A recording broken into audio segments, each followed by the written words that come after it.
Sunrise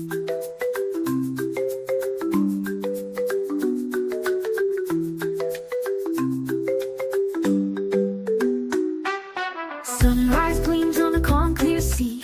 Winds roll soft, setting our spirits free. The cove awakens as the morning breaks. Cannabis sparks with every breath we take. Palms sway wide, shadows drift and fall. Peace flows through us, connecting us all. In this moment, the world feels kind. We leave our worries far behind. Oh, drift with the breeze, let the rhythm sway. Breathe in deep, it's a perfect day. Oh, smile with the sun and let joy flow. Right here in the cove, we let life grow. Sunny days where the crew feels right. Cannabis haze drifts into the night. Peace fills the air, stress unwinds. In the cove, we leave the world behind. Sunny days where the joy runs deep. We smoke, we laugh, and good vibes we keep. Both packed tight, our moments near. Together now, we're all right here.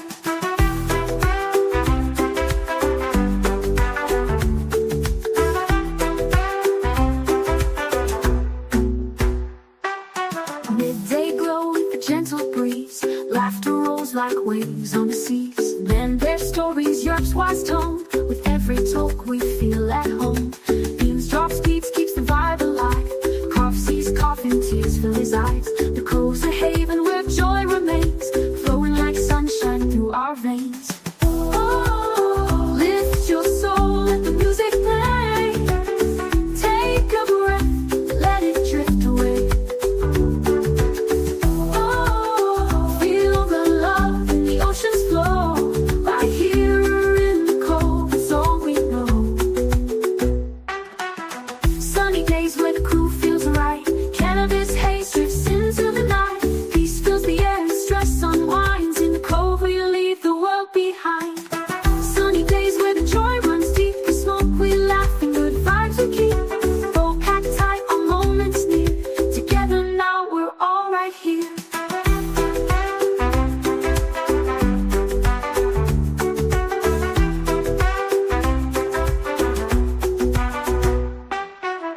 Bask in the sun, feel the warmth run deep. Oh, these moments are ours to hold and keep.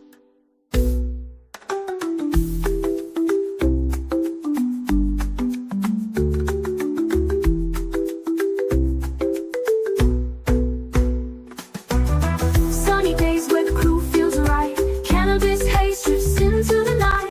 Peace fills the air and stress unwinds. In the cove, we leave the world behind. Sunny days where the joy runs deep. We smoke, we laugh, and good vibes we keep.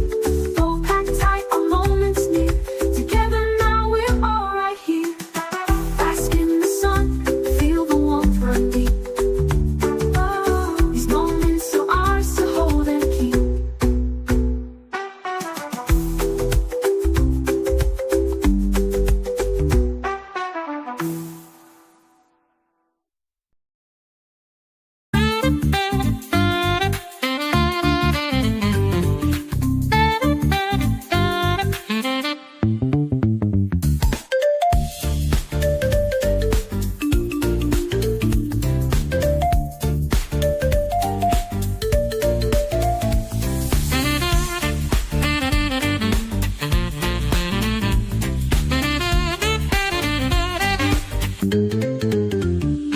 The sun breaks through, it's a brand new day. Cove-TV's here to brighten your way.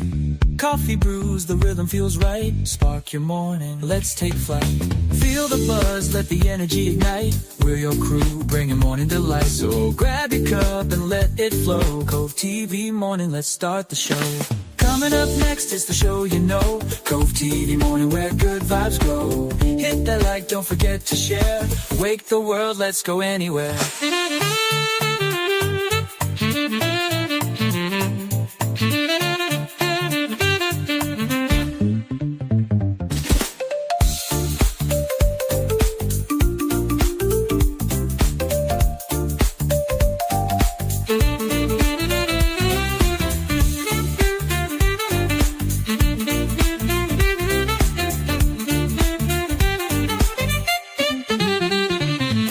dawn first light to the mellow groove. We're here together, finding our move. Conversations flow, hearts align. Cove TV morning where moments shine.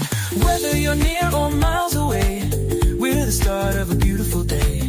Roll it up, sip it slow. Cove TV morning, let's start the show.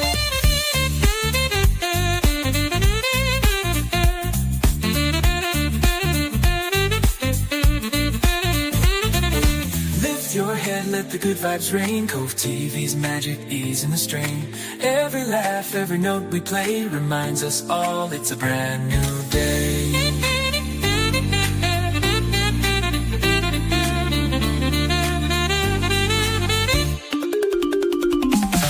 Coming up next is the show you know, Cove TV morning where good vibes grow. Hit that like, don't forget to share. Wake the world, let's go anywhere.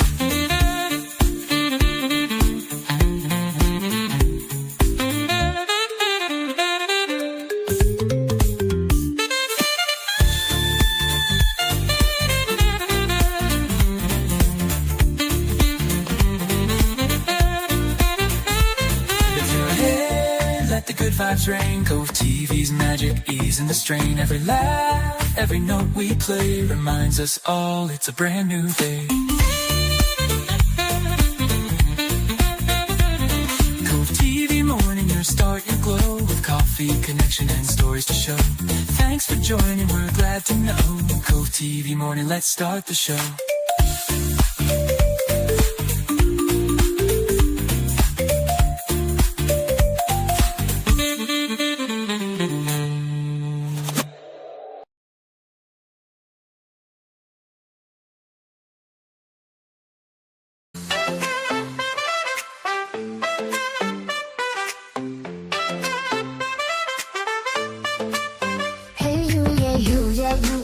In your eyes, I see you shining bright like the morning sky. That's got its ups and downs, its twists and turns, but every step you take is a lesson learned. When the road gets rough and you feel unsure, just know you're a fighter, you're meant to endure.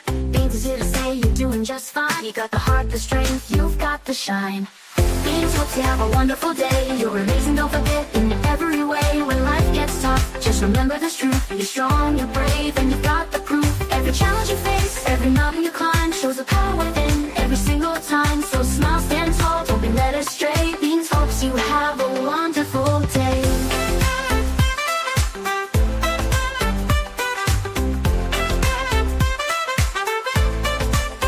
You've got that courage, you've got that fire. You're the kind of person who lifts others higher. When the weight feels heavy and the path seems long, remember you're built to be tough and strong. You're a rock star, a warrior, no need to pretend. You got the grit and the heart to the very end. So go out and conquer whatever comes your way. Beanz knows you've got this every single day. Beanz hopes you have a wonderful day. You're amazing, don't forget, in every way. When life gets tough, just remember this truth. You're strong, you're brave, and you've got the proof. Every challenge you face, every mountain you climb, shows the power within every single time. So smile, stand tall, don't be led astray. Beanz hopes you have a wonderful day.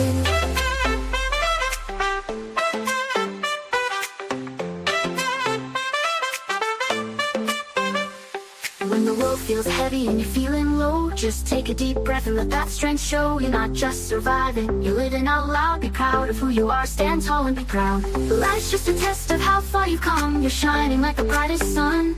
So keep your head high, let the worries fade. Beanz are cheering you on every step of the way.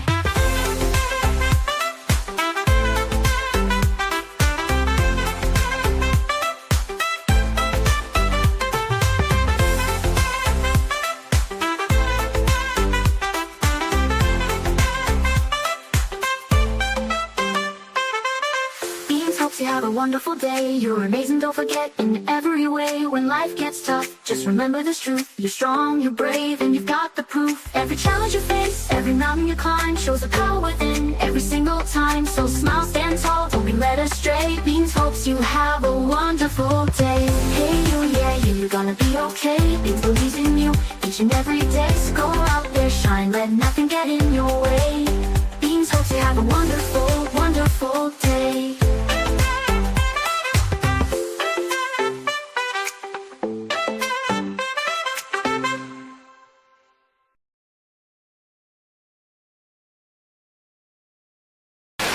the goddamn button! Push the goddamn button!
Good, totally terrific, tantalizing, twisted titty tie chirpy taco token tunes, mother trucking Tuesday.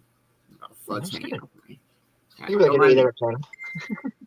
I think I got it. It wasn't a spider.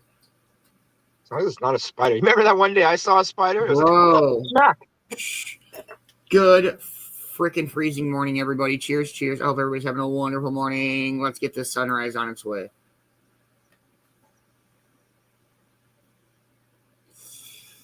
Good morning, my most beautiful Amber. How are you? I hope you are having a wonderful, wonderful Tuesday. Good morning, Nikki. How are you? Oh, be careful, Mike. Good morning, Crystal. How are you? I hope you're having a wonderful morning. Good morning, Deb Rose. Welcome to Tuesday in the Cove. And congratulations on your nuptials, on your renuptials, I think, right?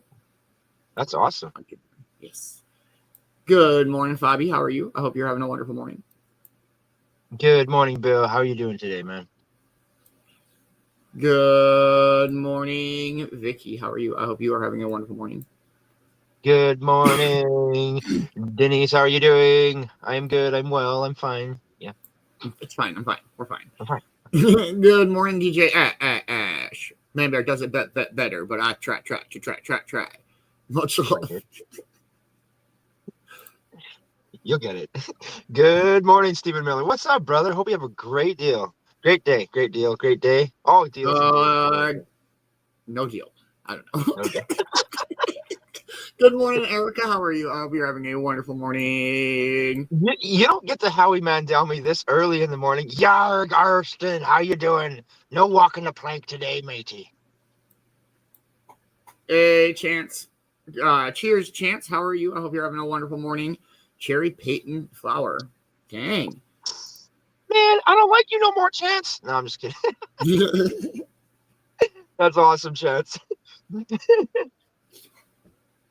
Good morning, Angela. How are you doing?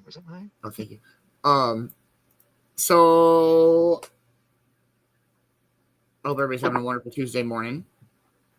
And let's smoke our morning bowl. Cheers, everybody.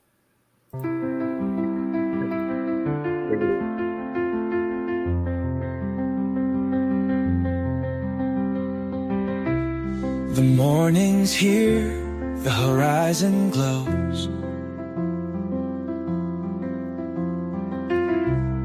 With every comment, a connection grows. Coffee steam rises, a comforting sight. Your smiles, your vibes make the day feel right. The Cove awakens, together we shine. Each of you here is a blessing divine. Cannabis sparks and the laughter flows. In this sunrise moment, the magic shows.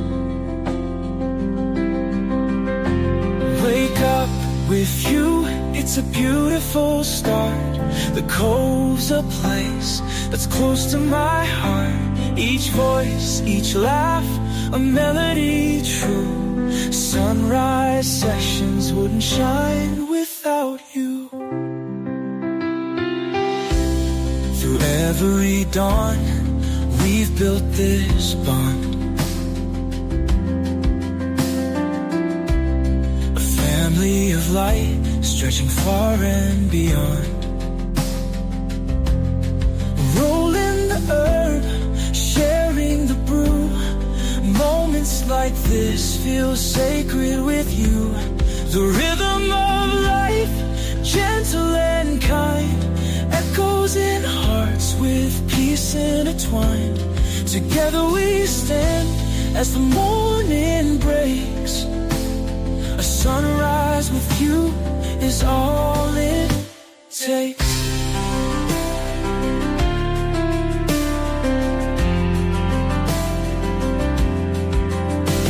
Wake up with you, it's a beautiful start. The Cove's a place that's close to my heart. Each voice, each laugh, a melody true. Sunrise sessions wouldn't shine without you. Wake up with you, it's a beautiful start.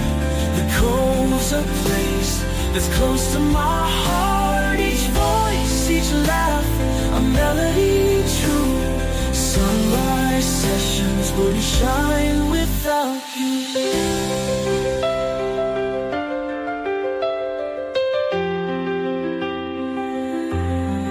Every smile you share, every story told, a treasure we hold, more precious than gold. You lift the light, you brighten the way. The Cove feels alive with you every day.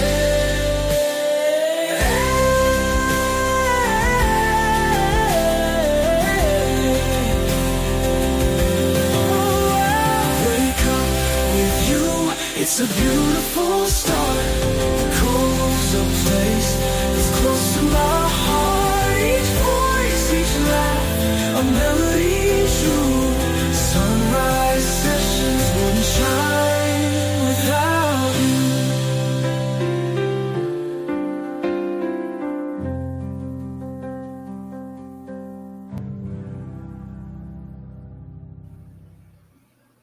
Good morning, everybody. What up, Loud Pack Jones? How are you this morning? I hope you're having a wonderful morning. Good morning, Double Dice Brad. How are you this morning?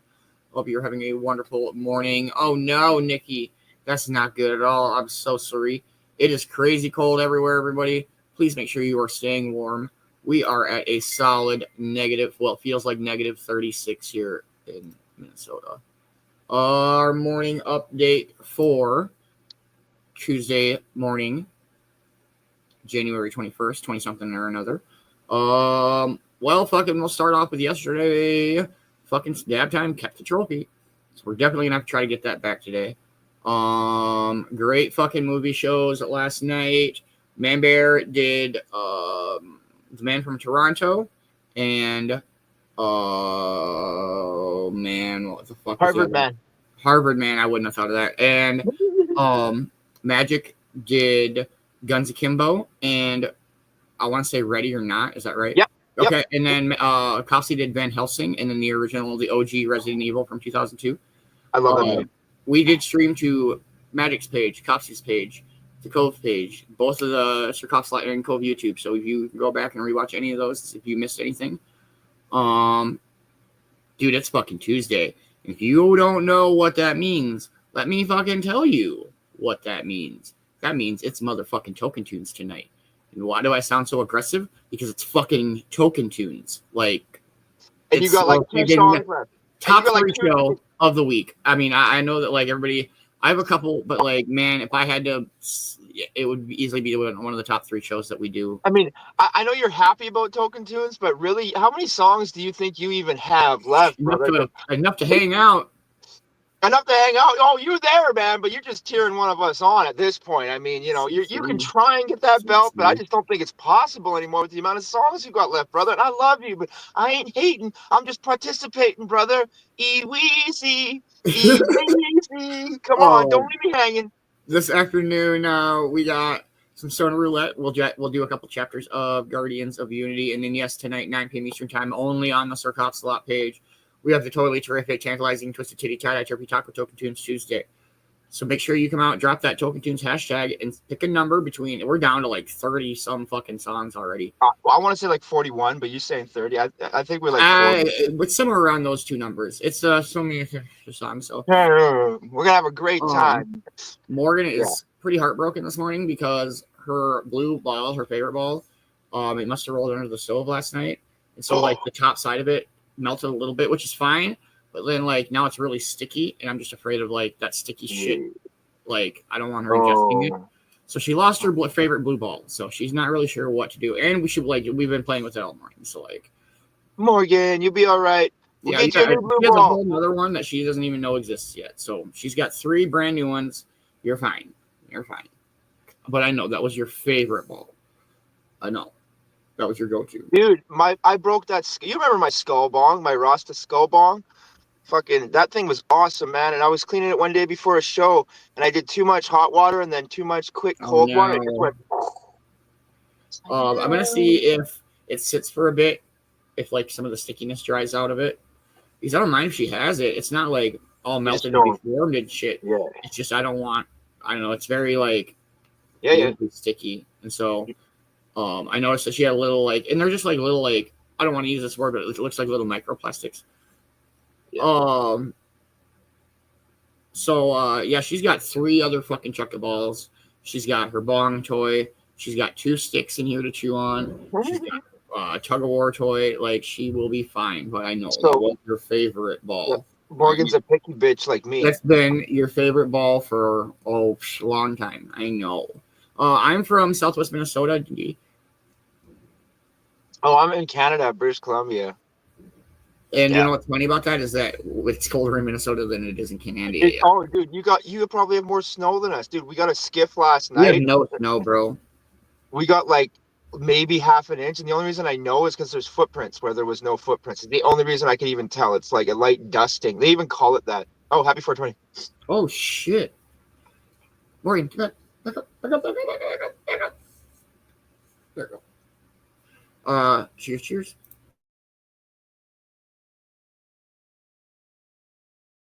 Smoke weed every day.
Kimmy. How are you? I hope you're having a wonderful morning. Good So- morning, Shay. How are you? I hope you are having a wonderful morning. It is 7:20 something in here in Minnesota. It's at 5:24 here. Ooh, I love their sunrise. Can I mention something about the movie show last night that I kind of forgot to? We did something new last night, and Magic threw it out there, and I really liked it. He actually said, whoever comments the next two movies, we're going to do our next reviews on them.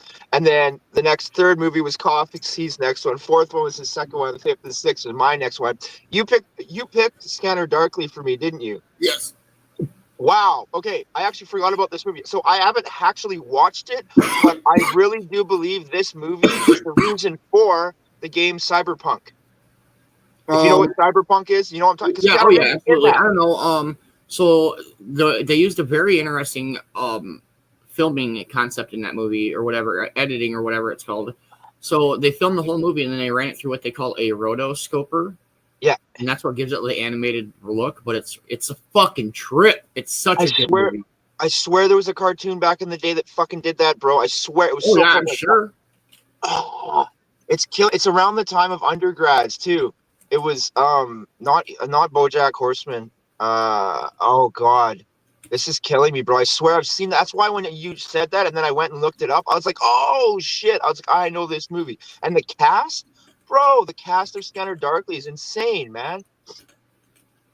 Like, I looked up the cast. There's like... Yes, dude. Rory Cochrane, Woody Harrelson, Winona Ryder, Keanu Reeves. Yeah. I'm sorry. I love Winona Ryder as an actress. I've watched like everything she's been in. I really liked her in Dracula. She was good.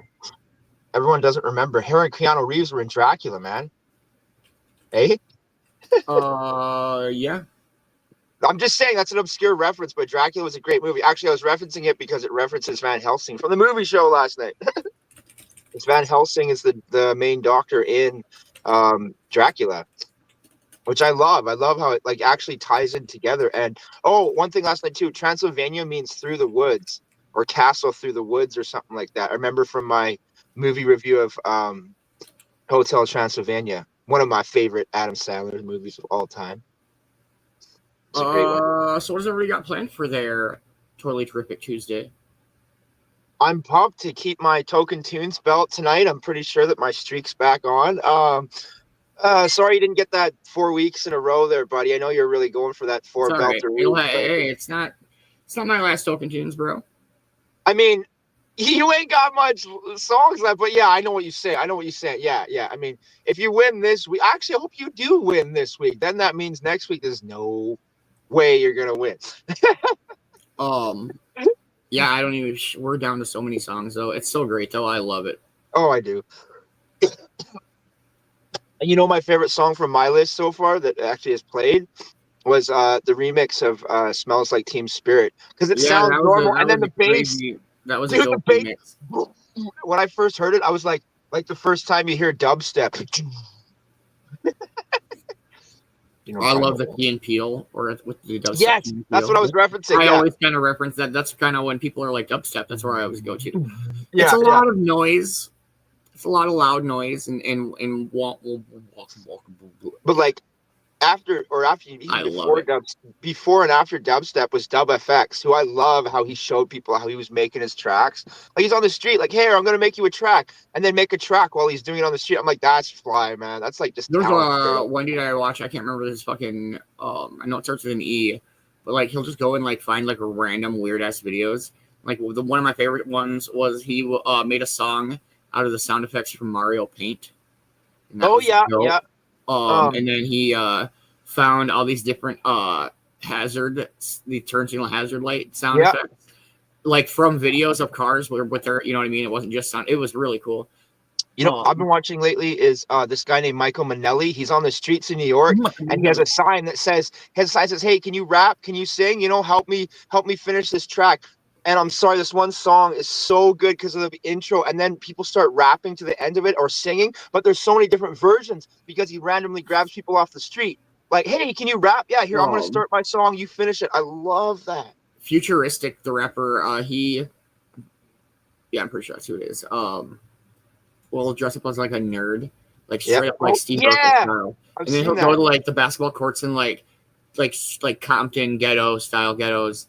He'll be like, "Hey guys, I'm working on a new track. I just want you to listen to it and tell me what you think of it." And then he'll just ball out, drop it. He's such a good rapper. His stop and go flow, I love it so much. I've been watching Uber driver hip hop artists say, "Hey, you guys mind if I'm a little hip hop artist?" And they're cool. like, "Oh yeah, whatever." All of a sudden they just bust out, and you're like, dropping bars, dude. Yeah, that shit's so dope. And the thing is they got such good life experience being an Uber driver, like driving around people from all likes of life and shit, all different. Like I would love that. The nice thing about that is, like, if you think about it, they drop that person off, and then they can sit and they can review on their way to their next person. You're like, damn, what could I have done better?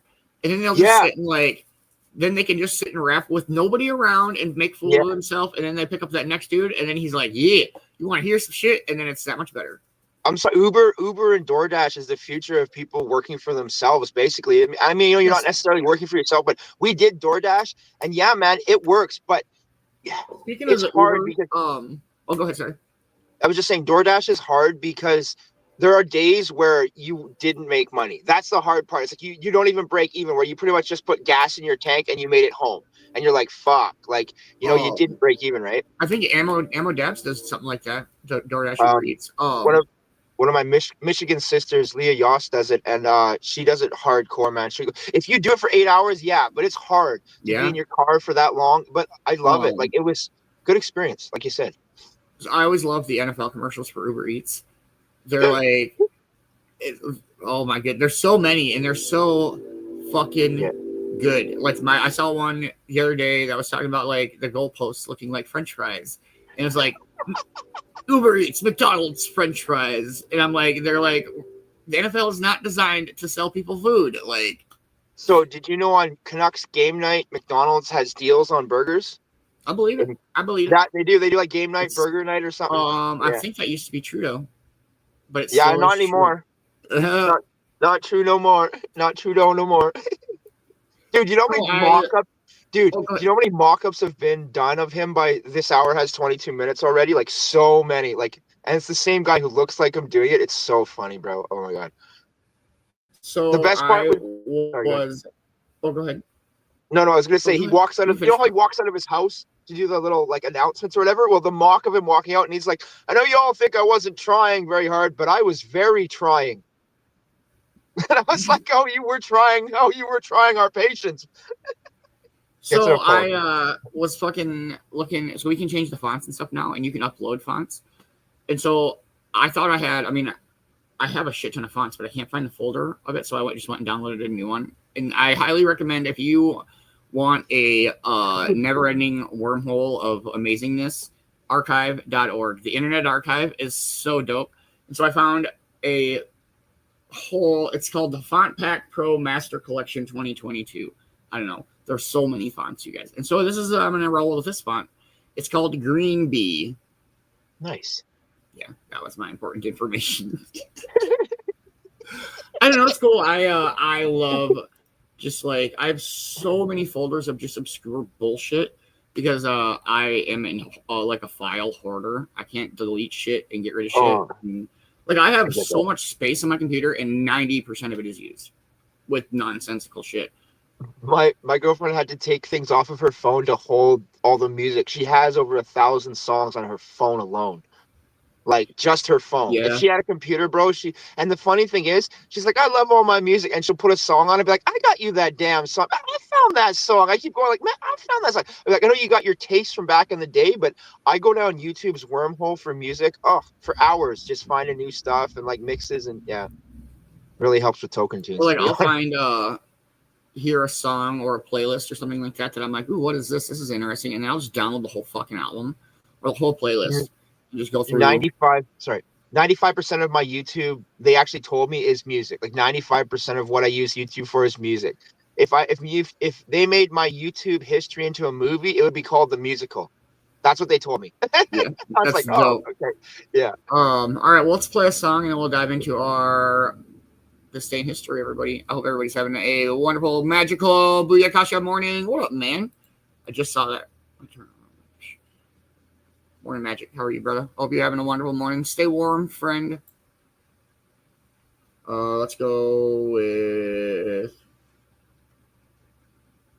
this one. Cheers.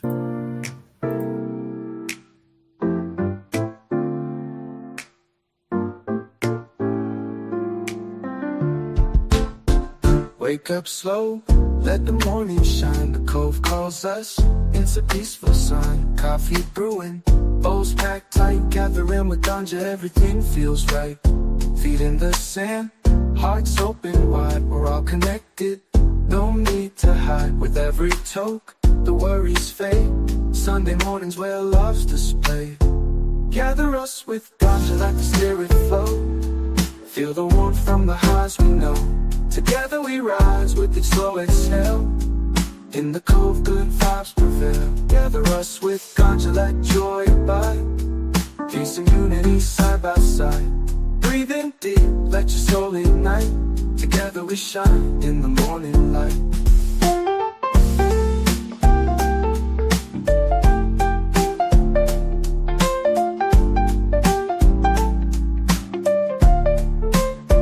Wake up slow, let the morning shine. The Cove calls us, it's a peaceful sign. Coffee brewing, bowls packed tight. Gathering with ganja, everything feels right. Feet in the sand, hearts open wide. We're all connected, no need to hide. With every toke, the worries fade. Sunday mornings where love's displayed. Gather us with ganja, let the spirit flow. Feel the warmth from the highs we know. Together we rise with each slow exhale. In the Cove, good vibes prevail. Gather us with ganja, let joy abide. Peace and unity side by side. Breathe in deep, let your soul ignite. Together we shine in the morning light.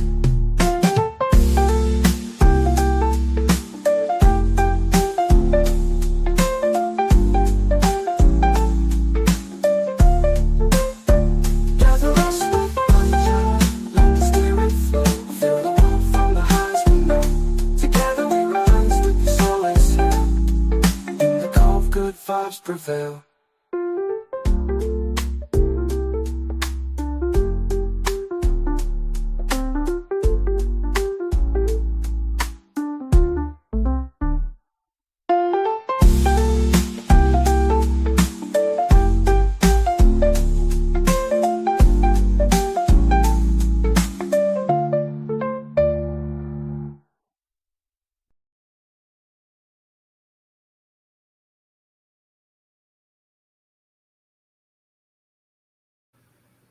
All right, everybody, it is time for This Day in History with Vicki Bowers.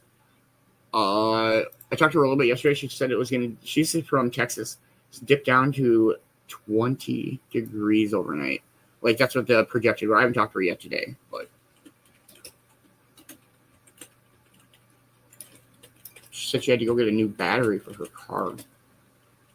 Yeah, I know. I'm like, dang, that fucking sucks. It's always something. I gotta go get a new motor for mine, so she got a better deal than me. Yeah. Alrighty.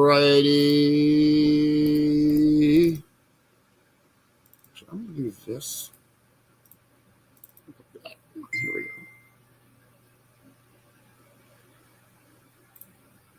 Here we go.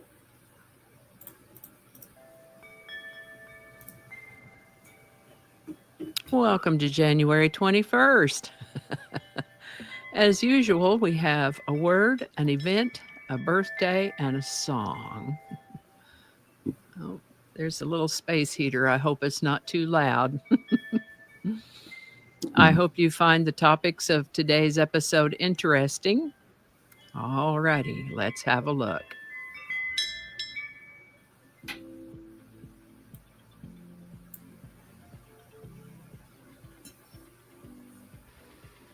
Hi there, and welcome to This Day in History for January 21st. January 21st is the 21st day of the year in the Gregorian calendar, with 344 days remaining to the end of the year, 345 if it happens to be a leap year. Today's word is dearth. Dearth is a noun that refers to a scarcity or lack of something, often implying an insufficiency of something valuable or desirable. is typically used to emphasize a significant absence or shortage. For example, the region faced a dearth of clean drinking water after the hurricane, or there's a dearth of qualified candidates for such a specialized job. Etymologically, dearth originates from Middle English, where it meant scarcity or high price, and this traces further back to Old English, a word that meant precious or costly, combined with a suffix that indicated a state or condition of being precious or costly. Variations of the word dearth appear in Old Saxon, Dutch, and Old High German. First known use of the word dearth dates back to the 1300s, primarily referring to famine or severe shortage of food, with food being expensive because it was so scarce. Over time, its usage broadened to encompass a general lack or insufficiency of any kind. Dearth. The word dearth was requested by YouTube viewer at Lynn Creamer. Thanks, Lynn. And if you have a word you'd like us to look into in this Word of the Day segment, drop it in the comments. We'll check it out. And with that, there are several ships named USS Nautilus in the history of the United States. Two different schooners in the 17 and 1800s, a Narwhal-class submarine, SS-168, in the 1930s and 40s, and today's Nautilus, SSN-571. The USS Nautilus, SSN-571, was the world's first operational nuclear-powered submarine, marking a significant milestone in naval engineering. Authorized by the United States Congress in 1951, its construction began in 1952 at the Electric Boat Shipyard in Groton, Connecticut. The submarine was launched on January 21, 1954, with First Lady Mamie Eisenhower christening the vessel. Commissioned on September 30, 1954, under the command of Commander Eugene P. Wilkinson, the Nautilus was powered by a nuclear propulsion plant developed under the leadership of Captain Hyman G. Rickover. Captain Rickover later became an admiral and is known as the father of the nuclear navy. The Nautilus demonstrated unprecedented capabilities, remaining submerged for extended periods and achieving speeds previously unattainable by conventional submarines. The Nautilus became the first submarine to complete a submerged transit of the North Pole on August 3, 1958, during an operation called Operation Sunshine, a mission ordered by President Eisenhower in response to the Soviet Union's launch of Sputnik. This historic voyage showcased the strategic advantages of nuclear-powered submarines. After 25 years of service, the Nautilus was decommissioned on March 3, 1980, and designated a National Historic Landmark in 1982. Today, it serves as a museum ship at the Submarine Force Library and Museum in Groton, Connecticut, attracting approximately 250,000 visitors annually. This is the birthday of American singer, songwriter, and actor Mac Davis, born January 21, 1942. Yet another such individual born in Texas. He was born and raised in Lubbock, Texas. He began his musical journey in Atlanta, though, where he formed a rock and roll group and worked for several record companies.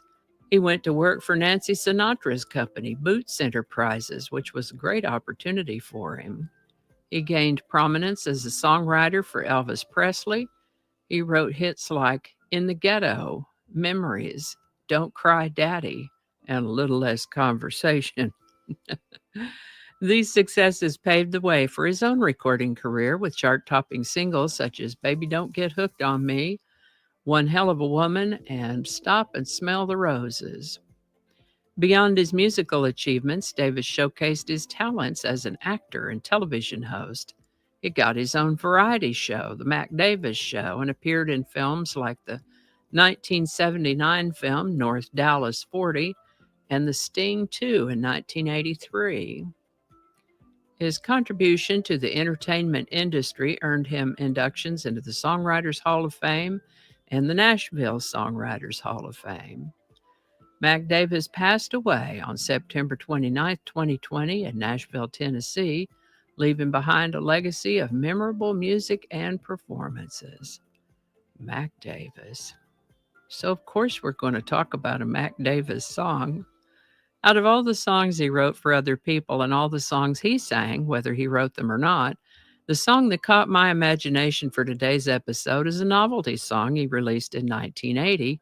It's Hard to Be Humble. An artist known as T.R. Dallas released a version that became a top 20 hit in Ireland in 1980. Several other artists have released versions in other countries as well, and Willie Nelson released a version in 2019. Pretty amusing little song, It's Hard to Be Humble, by Mac Davis. Link in the description, and there's a link to Willie Nelson's version too. What a pair of cards, Mac Davis and Willie Nelson. Well, that wraps it up for today. Thanks for coming along on this one. Come back tomorrow if you want to. Until then, be safe, be kind, and stay curious. And I think that's going to do it for us today. Thank you so much for watching. Consider subscribing if you haven't already. Feel free to share this video with a link in your email, messaging, or social media. If you enjoy this series, you can check out the playlist that contains these videos. I'll put a link to that in the description. That playlist lives on YouTube, so for other platforms, I'll include a link to my blog page. It's called No Really. You can also find me on Rumble, BitChute, and Odyssey. All those links in that description. Alrighty, that's all I can think of right now. Thanks again, and I'll see you next time. Yes, please make sure you are subscribed to This Day in History with Vicki Bowers on YouTube. Make sure you're following her on Facebook, her Rumble, her BitChute, her Odyssey. Make sure you're checking out the No Really blog page. So, Denise, you'll find that as you watch the show that I a very obscure, odd sense of knowledge, and I just found her one day on YouTube a long time ago, and I never watched her religiously like we do now, but I was always like checking out like This Day in History every once in a while. And then when we started doing the morning show, I was thinking of segments, and this just became one of the first segments that we did. We've been doing This Day in History for fucking close to a year now. And so the one day she did, I want to say she did a live, and you commented, I'm pretty sure, on the live under Cove-TV, and she right away, Vicki was like, hey, what's up? And you said, hey, you know, we listen to you every day, and that's how this kind of got started, hey?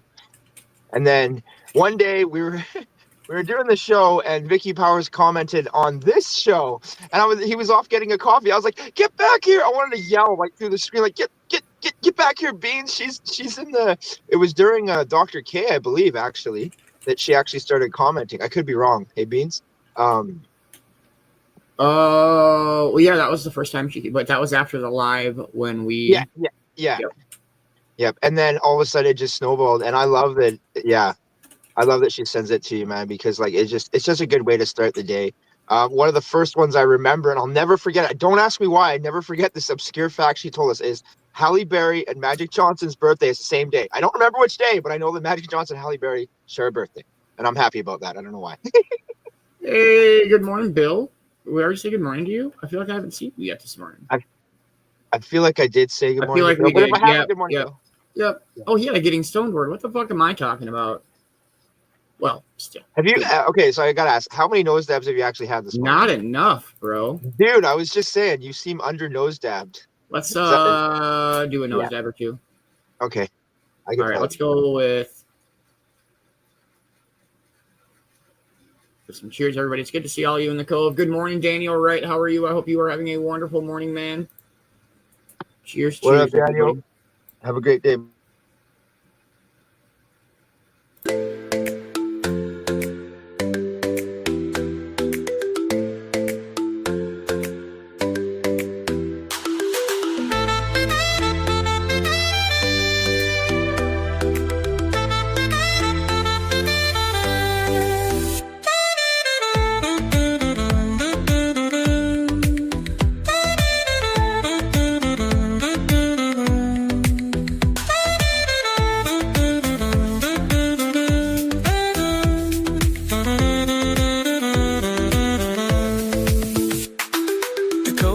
Beacons where mornings glow,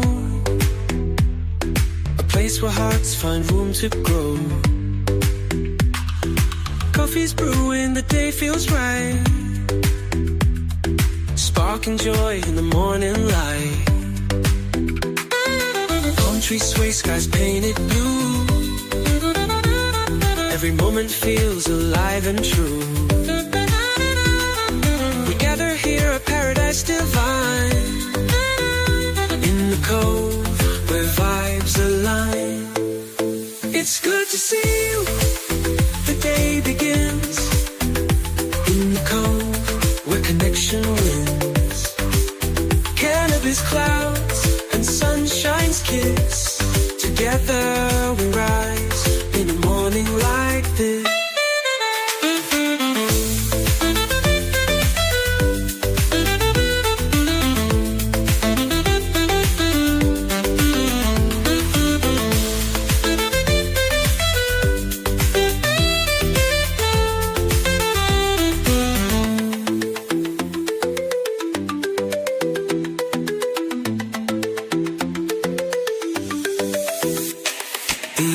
Whispers, the breeze runs free, a canvas painted with tranquility. Coffee warms as the herb ignites, uniting souls in the cove's delight. Golden sunlight kisses the shore, a rhythm of peace that we all adore. Together we dream, together we stay, our path each day. It's good to see you, the day begins, in the cove where connection wins. Cannabis clouds and sunshine's kiss, together we rise in a morning like this.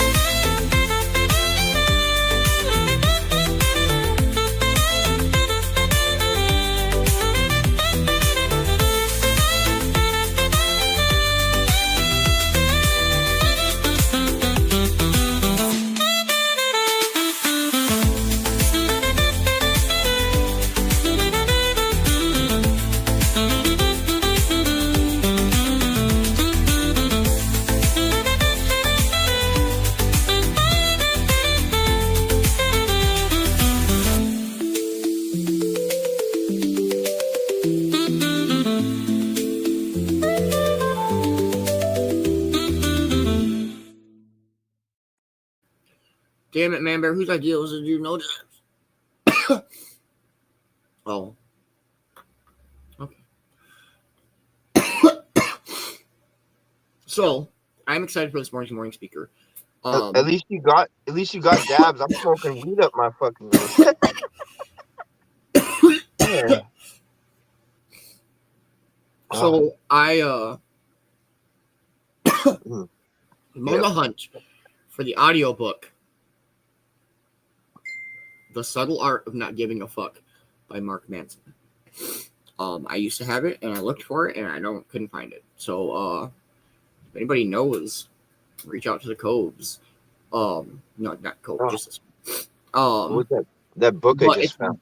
It's a great book, and I would love to go chapter by chapter every Tuesday. What was it called? The Subtle Art of Not Giving a Fuck. Yeah, the book I just found was how to unfuck your life. So I think it goes along with that too, or something, or how to not fuck up your life, or something about fuck in the title. It was like, I liked it. I like the word fuck. It's just a word.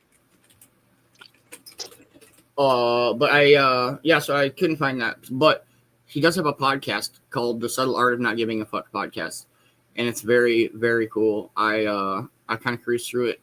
I've known Mark Manson for a few years. I haven't divin. I'm gonna say divin. I know that's incorrect. I haven't divin too much into his stuff, but I have a little bit. I've read a little bit of his Subtle Art of Not Giving a Fuck book.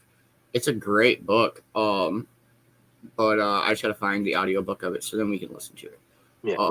But we're gonna listen to one of his podcasts this morning. Not quite yet. I'm just telling you. No. Normally I don't pick the morning speakers but sometimes I do. Yeah. It's a rare. Most of the time, that's why if you ever notice, he'll say like, "Hey, we're gonna play another song." He hasn't found that right morning Nope. speaker yet.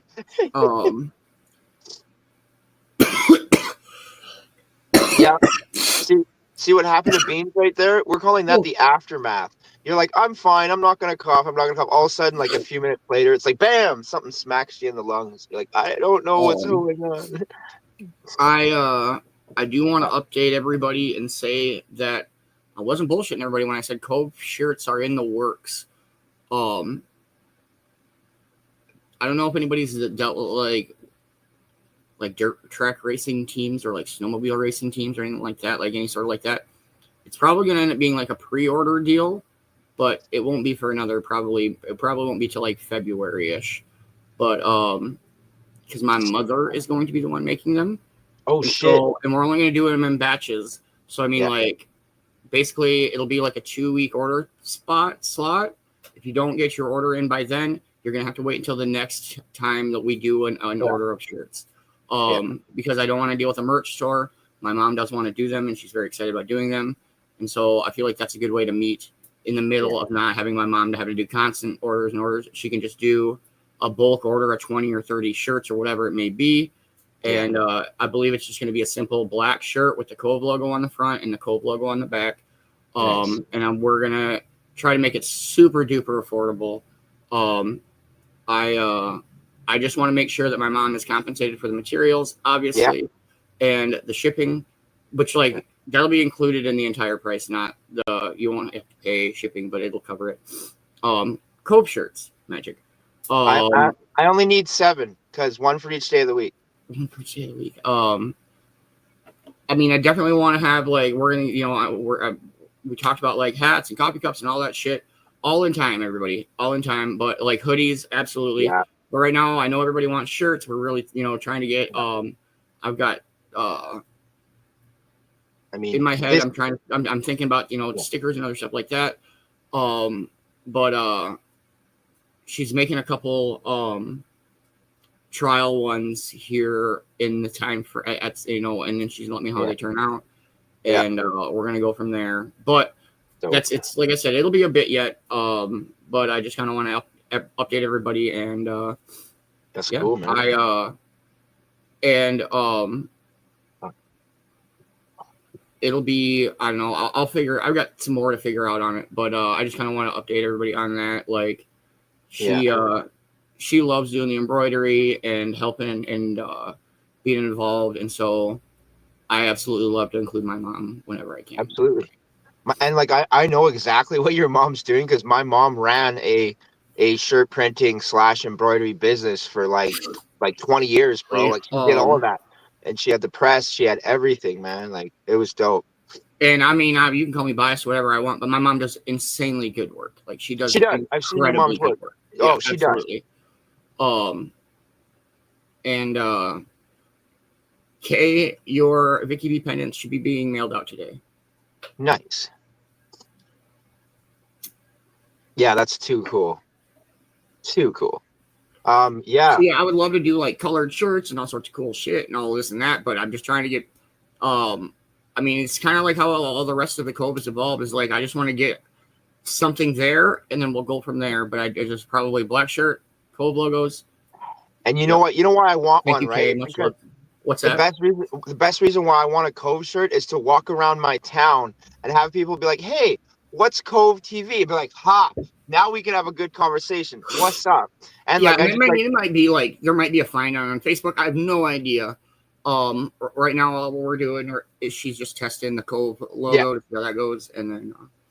No, I'm just excited because like people like ask me like, and I'm like, "Oh yeah, I'm on some shows, and like, what are you on?" I'm like, Cove-TV, and like, if they haven't seen it, they're like, "Oh, what's that?" So I start talking about it. But if I had like a sweater on or anything that had the logo on it, it's such a good conversation starter to get people, interested in Cove. Like I've already had really, really good conversations with non-smoking people who are still interested in everything. And that was my best point about the Cove is you don't have to smoke to be here. That's not what we're all about. And like, I know we're cannabis friendly, but I know we say it a lot. We sound like broken records, but the conversation I have with this guy is like, and he was like, "Oh, and you smoke weed?" And I was like, "Yeah." And he's like, "Oh, I don't." And I was like, "Yeah," but he's like, "I don't care." Like it was all like we just went on to the next segment and this day and his, "Oh, really? I love it." I get it. Like I don't agree with it.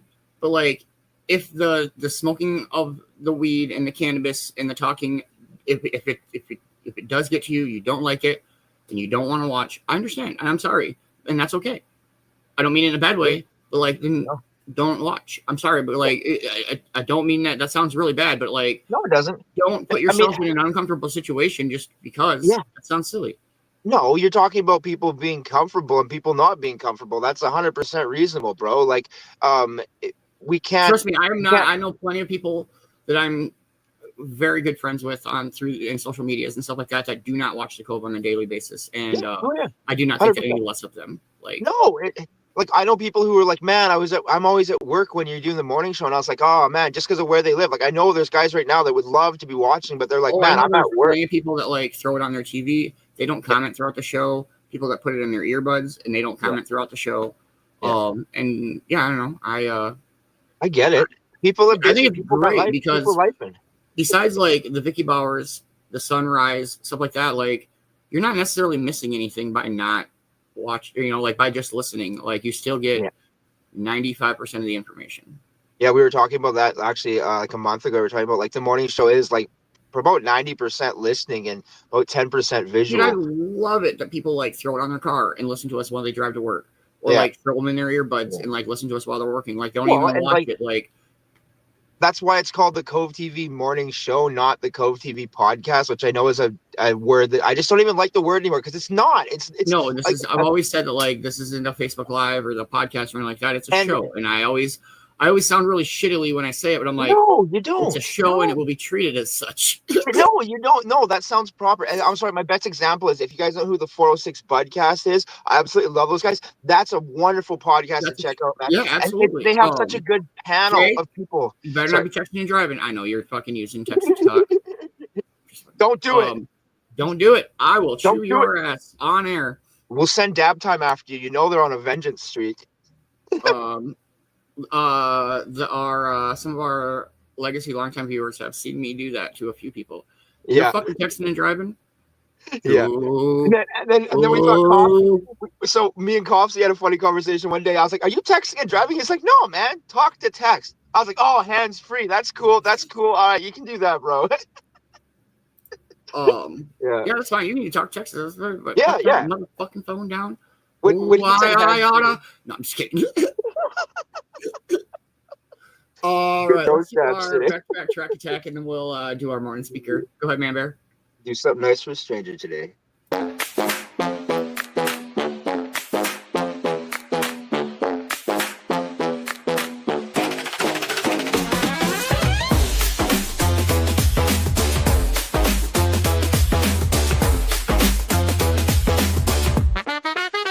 Yo, it's a new day, time to shine that light. Do something good, make the world feel right. From the Rockies to the lakes, under sky so blue. Man-Bear's got the love, and it's all for you. Help a stranger, flash a smile their way. A little kindness can make their day. In this big old world, be the best you can. Man-Bear's got the plan, lend a hand, my man. Be yourself, ain't no one like you. You're rare, you're bold, and you're shining through. Spread that love, make someone's day. Man-Bear's wisdom shows the way. From snowy peaks to skies so clear. Kind words and vibes we all should hear. Stay cool, stay kind, let the good vibes grow. Be the change in the world that we all want to know. Hey!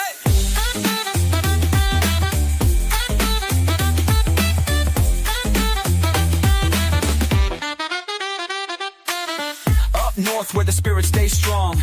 We roll with love, keep the groove lifelong. Hold the door, share a laugh, it's simple and true. We're all in this together, me and you. Grab your boots and your toque, let your heart take the lead. Every small action plants a kindness seed. Stay real to yourself, let the kindness shine. Man-Bear's here to say, the future's divine. Be yourself, ain't no one like you. You're rare, you're bold, and you're shining through. Spread that love, make someone's day. Man-Bear's wisdom shows the way. From snowy peaks to skies so clear. Kind words and vibes we all should hear. Stay cool, stay kind, let the good vibes grow. Be the change in the world that we all want to know. Wave that flag, red and white, so clean. We're sparking change, building the dream team. Man-Bear says keep pushing, lift up the crew. Be yourself, ain't nothing truer than you.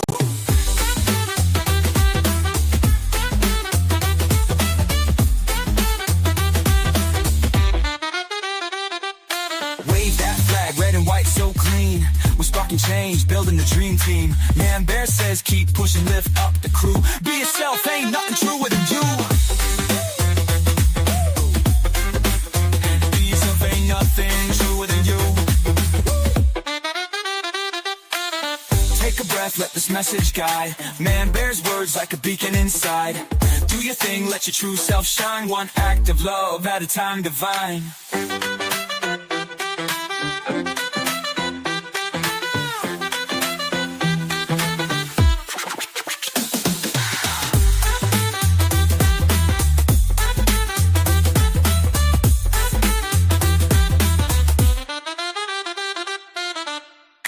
Take a breath, let this message guide.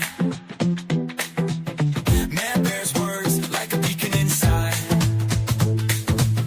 Do your thing, let your true self shine. One act of love at a time, divine.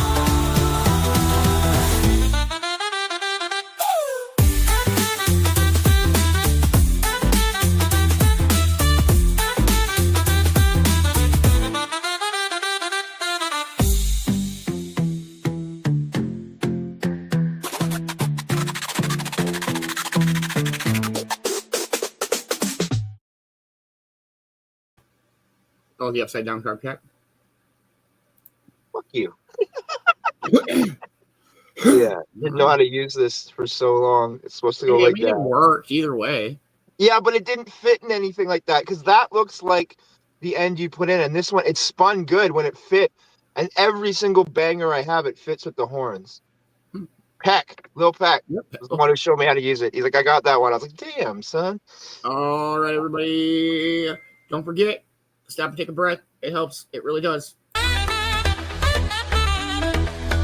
Hey, take a moment, the world can't wait. Feel the rhythm, let go of the weight. Your strength runs deep, it's always been there. Breathe it in, feel the love in the air. Each step you take is a brand new start.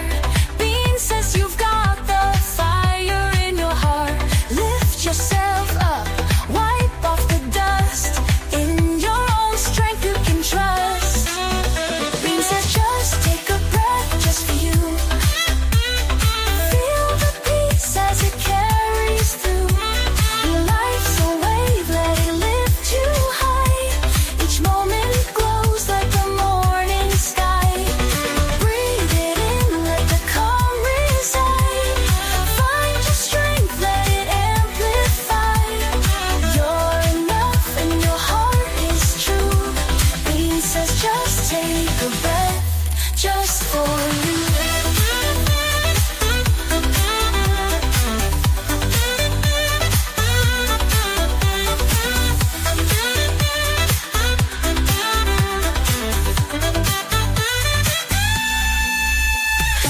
The sun is rising, your soul ignites. Feel the energy reach new heights. Challenges fade, your strength will grow. You've got the courage, let it show. Beanz says stand tall, let the world see the beauty and strength that's in you and me. Every breath's a step toward the light. You're the spark that shines so bright.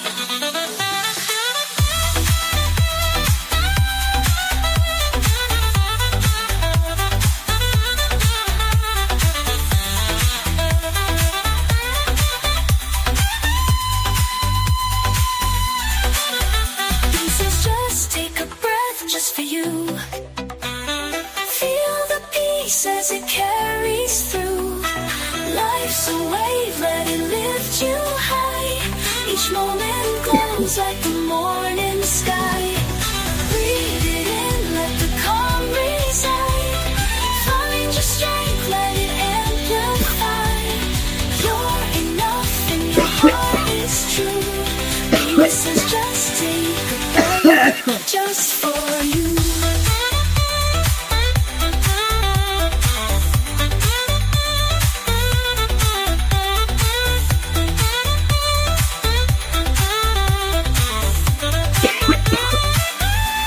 Just for you.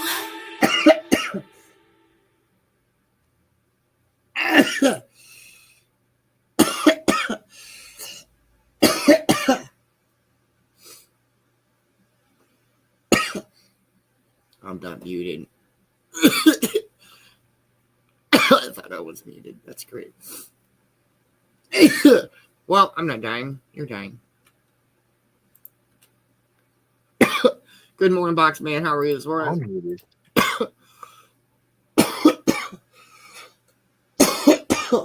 Fuck. Took quite a few to really hit you there. Well, nose dab or two. A 2 or 10. Fantastic Tuesday. Nose dabbing Tuesday. All right. Here we go. And again, I'm going to try to find this book, but we'll see.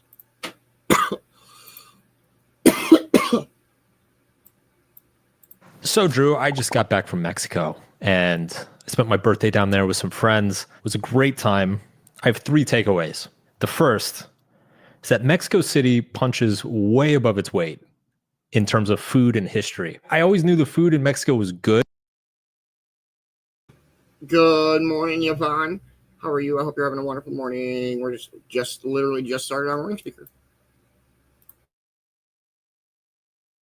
But holy shit, the tacos, the guac, the tortillas, man, I could bathe in tortillas made in Mexico City, hand patted and baked by the hands of the Aztecs. It was phenomenal. Longtime listeners know that I set a goal of running a marathon on my birthday. A lot of people texted me, said, "Hey, how's the marathon going?" My response was, "I'm running a marathon of tacos and it is going quite well." Literally the second we hit record, there's a lawnmower outside my window. It's like he was fucking waiting for us to hit record. Why does this always happen? I feel like someone is paying a yardsman to follow me around and wait until I record anything and then turn on a lawnmower the second I start. God. Bro, do you even podcast? Like, bro. This is the Subtle Art of Not Giving a Fuck podcast with your host, Mark Manson. Second takeaway, I got robbed for the first time ever. I've been dying to hear this. What happened? First of all, I was long overdue. I spent many, many years living in developing countries. And I resigned myself very early on of like, you know what? One day I'm going to get robbed. That's just the cost of living in a place like this. And ironically, I never got robbed. So I was always just like mentally prepared for it. And then it never happened. Well, of course, I go on this quick 3-day trip. It literally happened on my birthday. I had my phone stolen. But I got to give the guys credit because they did it well. This was no bullshit job. Like this was well coordinated, well thought out. So we went to a soccer game at Stadia Azteca and we were a huge crowd of people waiting to get into the stadium. And I had my phone in my front pocket and I felt like I was aware. Good morning, Mindy. How are you? I hope you're having a wonderful, wonderful morning. We're just hanging out and just started our morning speaker. And hope you have a wonderful, wonderful day. Knew what was happening. And it's so funny, dude. Like instinct kicks in. About 5 minutes later, a group of girls breaks out in a fist fight, literally right next to me. Like 3 Mexican girls pulling hair, just wailing on each other, closed fists. And the crowd starts getting pushed around. And I'm like, holy fucking shit. And my immediate instinct is to reach out and grab my wife and put her behind me and make sure like she's okay. And then 2 seconds later, I realize, oh shit, that's the mistake. And as soon as I put my hand in my pocket, the phone's gone. And so it's clearly the girls were in on it. Clearly there was somebody behind me who was in position and ready to do it. Of course, I'm like the only gringo in the whole place. So I stick out like a sore thumb. So after it happened, I was like, okay, well played. You got me. There is a lesson here, which is, I think, and I apply this in a lot of areas of my life, which is most good things in life have some sort of, I just call them a tax, like a lifestyle tax, right? Like when you buy your dream home, you're going to be responsible for the upkeep of that dream home. Like stuff's going to break. You're going to have plumbing problems. Your neighbor might be an asshole. Like that is just the unspoken lifestyle tax of owning that dream home. If you want to go on vacation on the other side of the world, You're going to deal with long flights and lots of layovers, and there's more opportunities for unexpected things to happen. That's just the tax of booking such a epic, massive trip. And if you're going to spend a lot of time in developing parts of the world, you're going to put yourself in situations where you can get robbed or pickpocketed rather. And I accepted a long time ago that is simply a lifestyle tax of loving and being in these parts of the world. So they finally got me. I made it to 40 unscathed. And then the day I crossed the finish line. You got off pretty easy too. You weren't like robbed at knife point or anything like that, which, you hear stories of that. It can get a lot worse. Yeah, there are some real horror stories. Third takeaway is travel is this weird way of building intimacy. It's interesting. So we went down there with a group of friends that we've known here in LA for a while, and we've hung out with them a bunch. But even though we didn't spend any more time with them than we would in, say, a typical weekend in LA, there's something about the context switching, the foreignness of the environment, the intensity of the experience, the cultural experience. It makes it feel much more personal. And we actually talked about this the last night we were there, which was like, it's so weird because we literally did the same things that we do in LA. Like we went to a game and went to a restaurant, but it feels more intimate and more personal. Like it's a completely different vibe. That's a good segue into this episode's topic. One of the most common questions that I get from readers these days is about adult friendships. How do you maintain them? How do you make them? How do you find good ones? How do you grow in them? This seems to be something that a lot of people, say over the age of 25, are struggling with right now. And we've done a lot of episodes on things like social skills and loneliness and how the digital life is complicating our social lives and our psychology and everything. But ultimately, there are a lot of people out there struggling with simply making and maintaining adult friendships. And so today, what I'd like to do is get into what makes an adult friendship. How is it different than, say, adolescent or young adult friendships? Why is it so much harder? And then what are some practical things that we can do to get better at it? It's funny when you do research on friendship and what causes it. It's one of those areas of research that, like, every paper you read, you're like, well, no shit, Sherlock. That's so obvious. But basically, psychologists boil friendship down into four variables that influence how good of friends you become with somebody. The first one is proximity. Second one is frequency, how often you see them. So first one's how close, physically proximate to them, like how easy is it for you to see them again. Second one is how often do you see them. Third one is duration. How much time do you spend together? You can actually kind of just put frequency and duration together as, total time spent together. And then the third one, which I think is the most interesting one, is intensity or emotional intensity. So there's a variety of things that go into that. Shared interests is really important. The intensity of the experiences you share together is really important. If there's hardship or difficulty in the experiences that you share together, that's also pretty significant. It's like guys who go to war with each other, like, fucking feel like brothers for the rest of their lives, even if they don't see each other for 10 years. We're going to go through each of these factors, look at how modern life is complicating them and making them a little bit more difficult, and also just how getting older complicates them and makes them a little bit more difficult. And then we'll wrap up the end of the episode with some practical takeaways. So why don't we start with proximity?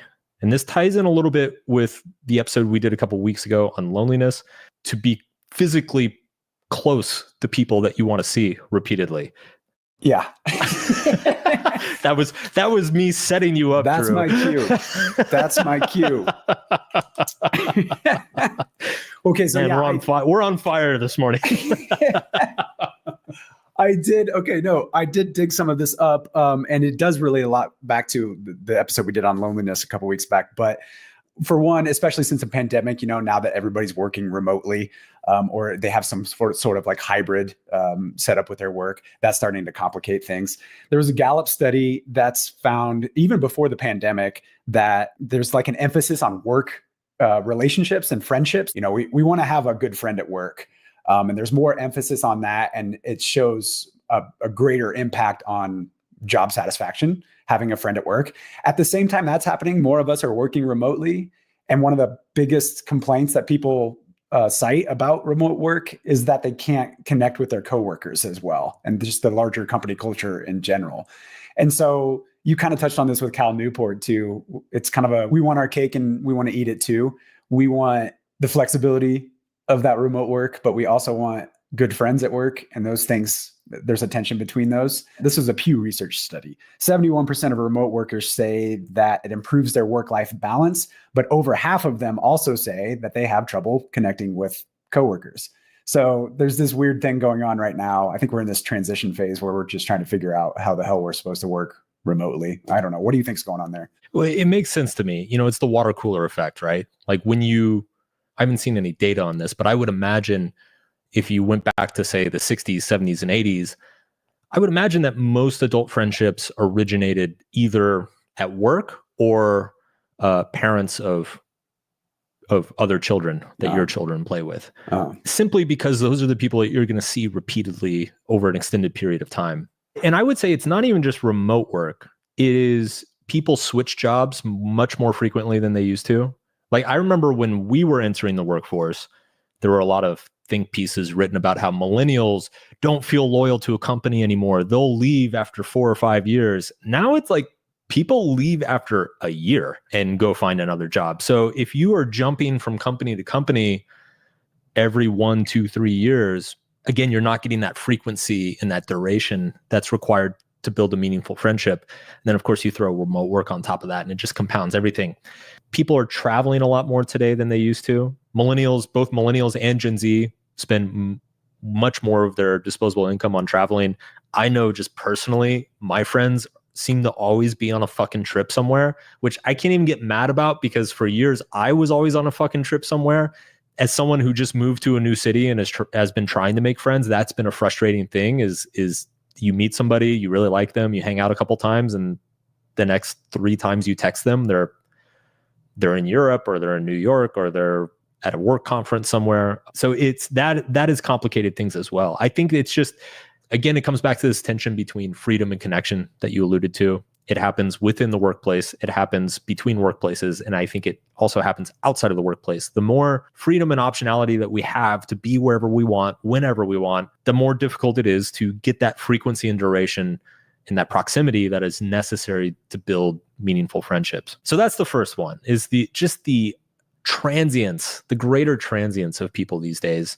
The second one that I marked down is partners and kids, and how they add exponential layers of complexity. This has definitely been a huge factor in my life. I think one thing that happens when you get married, I think it happens a little bit in a committed relationship, but it really seems to kick in when you get married, which is it's no longer just about finding one person that you get along with. You need to find a couple that you get along with. And that is exponentially more difficult, because now both of you need to sign off on 2 people instead of one person signing off on one person. And you get in a lot of situations where, I'll meet a guy that I really enjoy hanging out with, and then my wife will meet his wife, and, we go home after dinner or something, and my wife's like, yeah, no. Yeah. And I imagine a lot of single people are listening to this and being like, that's absurd. Like, you shouldn't have to need your spouse to like sign off on their spouse. That is correct. If I just want to like go have a surf buddy or something, like that's one thing. The problem is just that you have a very limited amount of free time, and you want to spend a very significant amount of that free time with your spouse. And so if you can combine spending quality time with your spouse with socializing, like that's a 2-for-1. And so if you do find a couple where you like both people in the couple and they like both of you, they're always going to get priority over the people that you don't like both people. And so what happens is the people that one of you doesn't approve of both of them, like they just slowly get weeded out of your social life over time. That creates a lot of complexity. It's just a much higher bar for people to clear. And then I think when you have kids, from friends of mine who have kids, it adds a whole nother layer to that, because, well, if the kids like each other, but the parents don't get along, well, then that kind of sucks. Whereas if the parents get along, but the kids don't like each other, that also sucks. So it's like every variable you throw into the equation just ups the complexity even further. And it's hard. It's it's disappointing a lot of times. Yeah. Like, I can't tell you how many times where, you know, Fernanda will meet somebody that she really likes and she's like, I really hope you like their husband. And, you know, we like go somewhere with them and within 5 minutes, I'm like, God, I cannot stand this guy. Yep. And I'm just like, I look at her, I'm like, I'm sorry. I'm so sorry. The kids thing, I've been dealing with for the last few years too. And it definitely changes things in a lot of different ways. I don't know. I like kids. I'm weird, I guess. I don't know. I like kids and I'm good with kids. I don't necessarily. No, you're a good human, Drew. That's what you are. I never thought of it that way. You're not an asshole like me. Yeah. You like kids, don't you? You like kids? No, I don't. You don't? Get them away from me. I don't like your kids. Keep them away from me.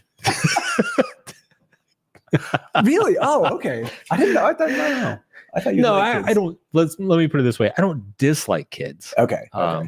I've never hung out with a kid and been like, wow, that was so cool. Like I've never it's just like I don't know. They're just there. I mean, I'm exhausted by the end of it. And usually I'm like, yeah, go back to your parents. I'm done with you by the end of it. But like, I don't know. I'm pretty good with kids.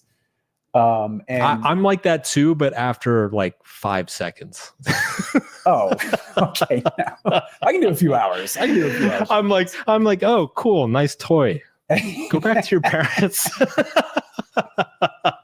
Okay. No, I'm not that bad. No. I've got the fun uncle vibe going really well, I think, for me. So that helps. Sounds like it. It sounds like yeah. So I've had a few friends who've had kids over the last few years. All kind of had them started having kids around the same time. So they're all kind of the same age and they all kind of get along. So I don't know. I'm just lucky in that regard.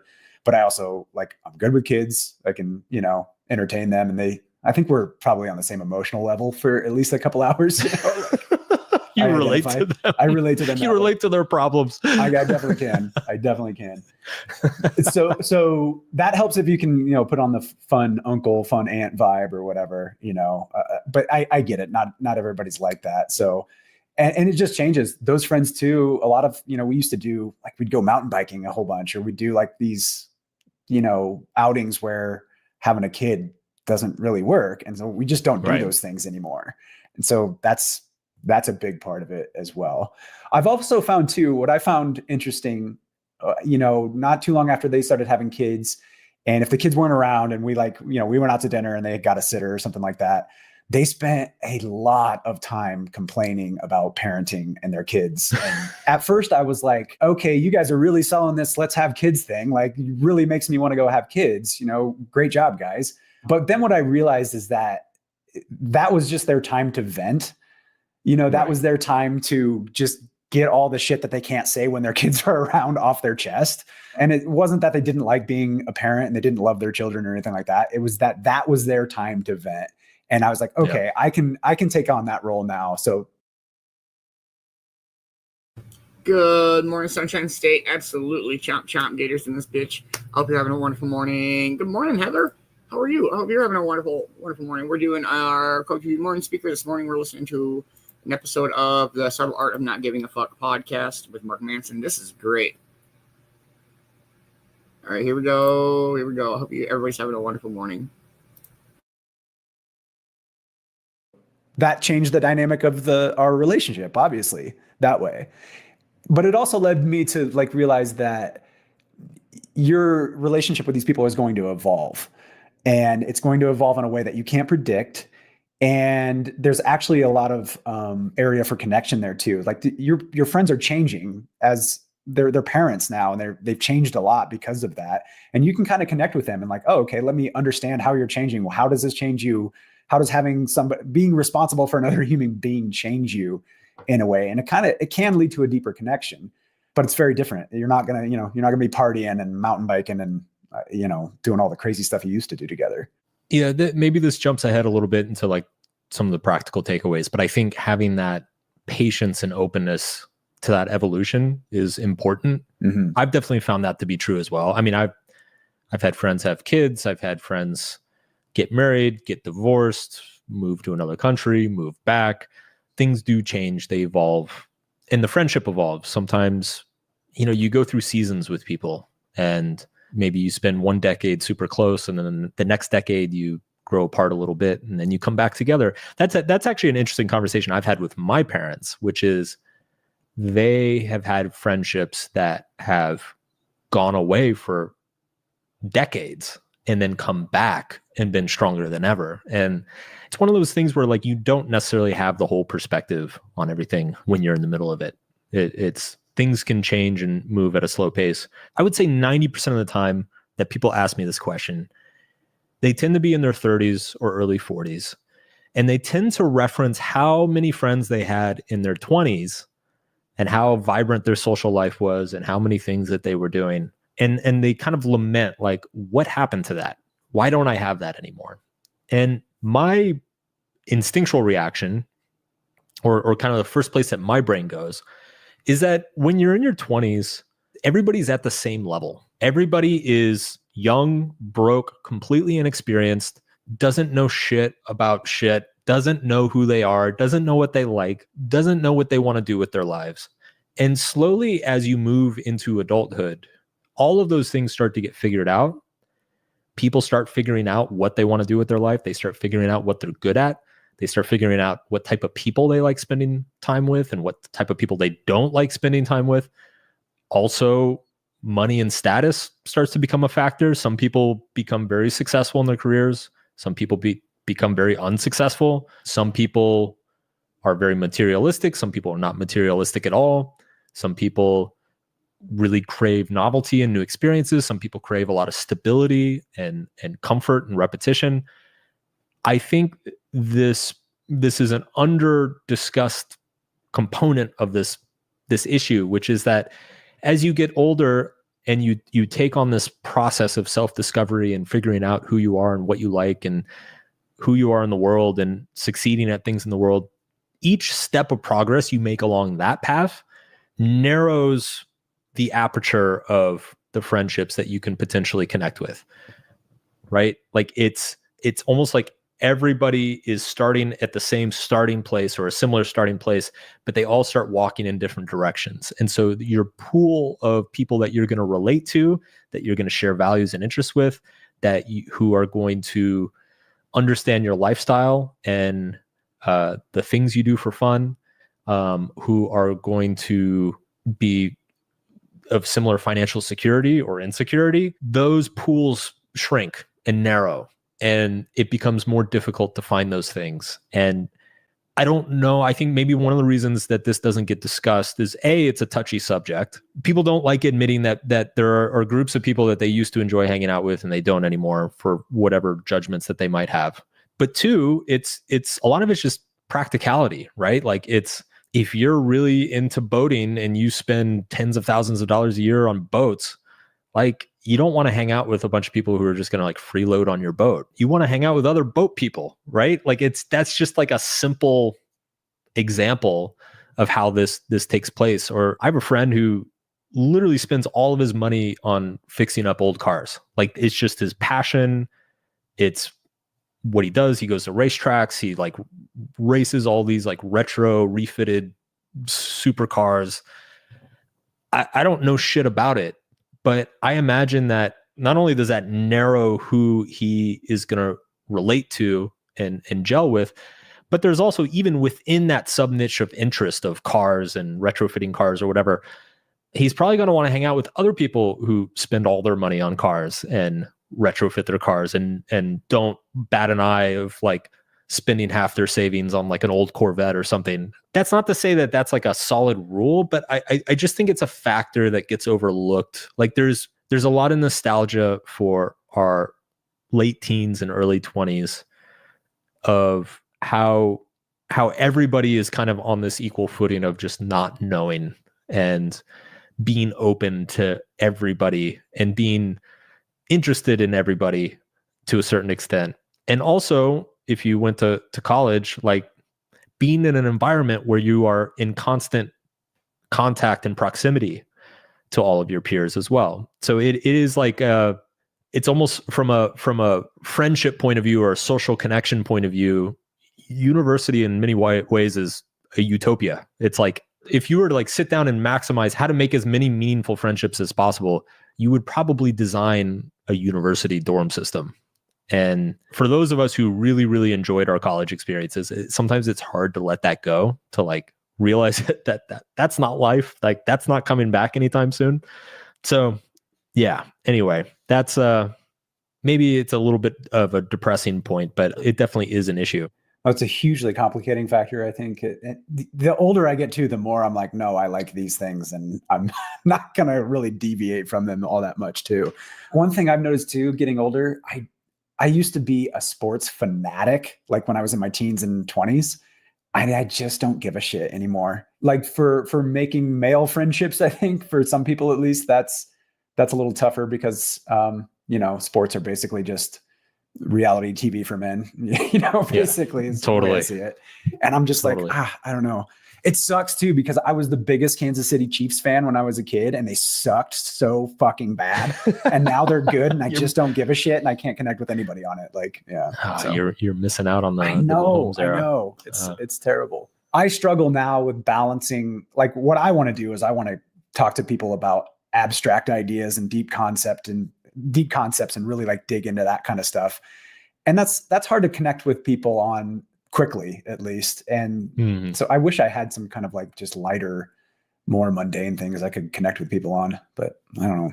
All right, let's talk about what people can do, because this is a widespread problem. I mean, we've covered the data extensively on this show, and it's not clear what they should do. So yeah. Yeah, well, and I've talked about how this is something, this is an area I struggle with. I think it's something that I could be a lot better about in my life. So I threw down a few ideas. These are a few things that I have found helpful in my own life. First one is be extra aggressive on hobbies and interests. I think for most of us, our default setting is we kind of learn to socialize and we learn friendships when we're young, when everybody has tons of time and everybody's willing to try a little bit of something.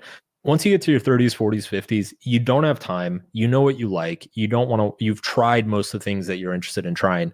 So I feel like the game shifts under our feet and we don't really realize it. And it's taken me a long time to figure out is that really you just have to go really hard on the things that do interest you and kind of almost be like fanatical about it. Those are ultimately the people that you're going to repeatedly see.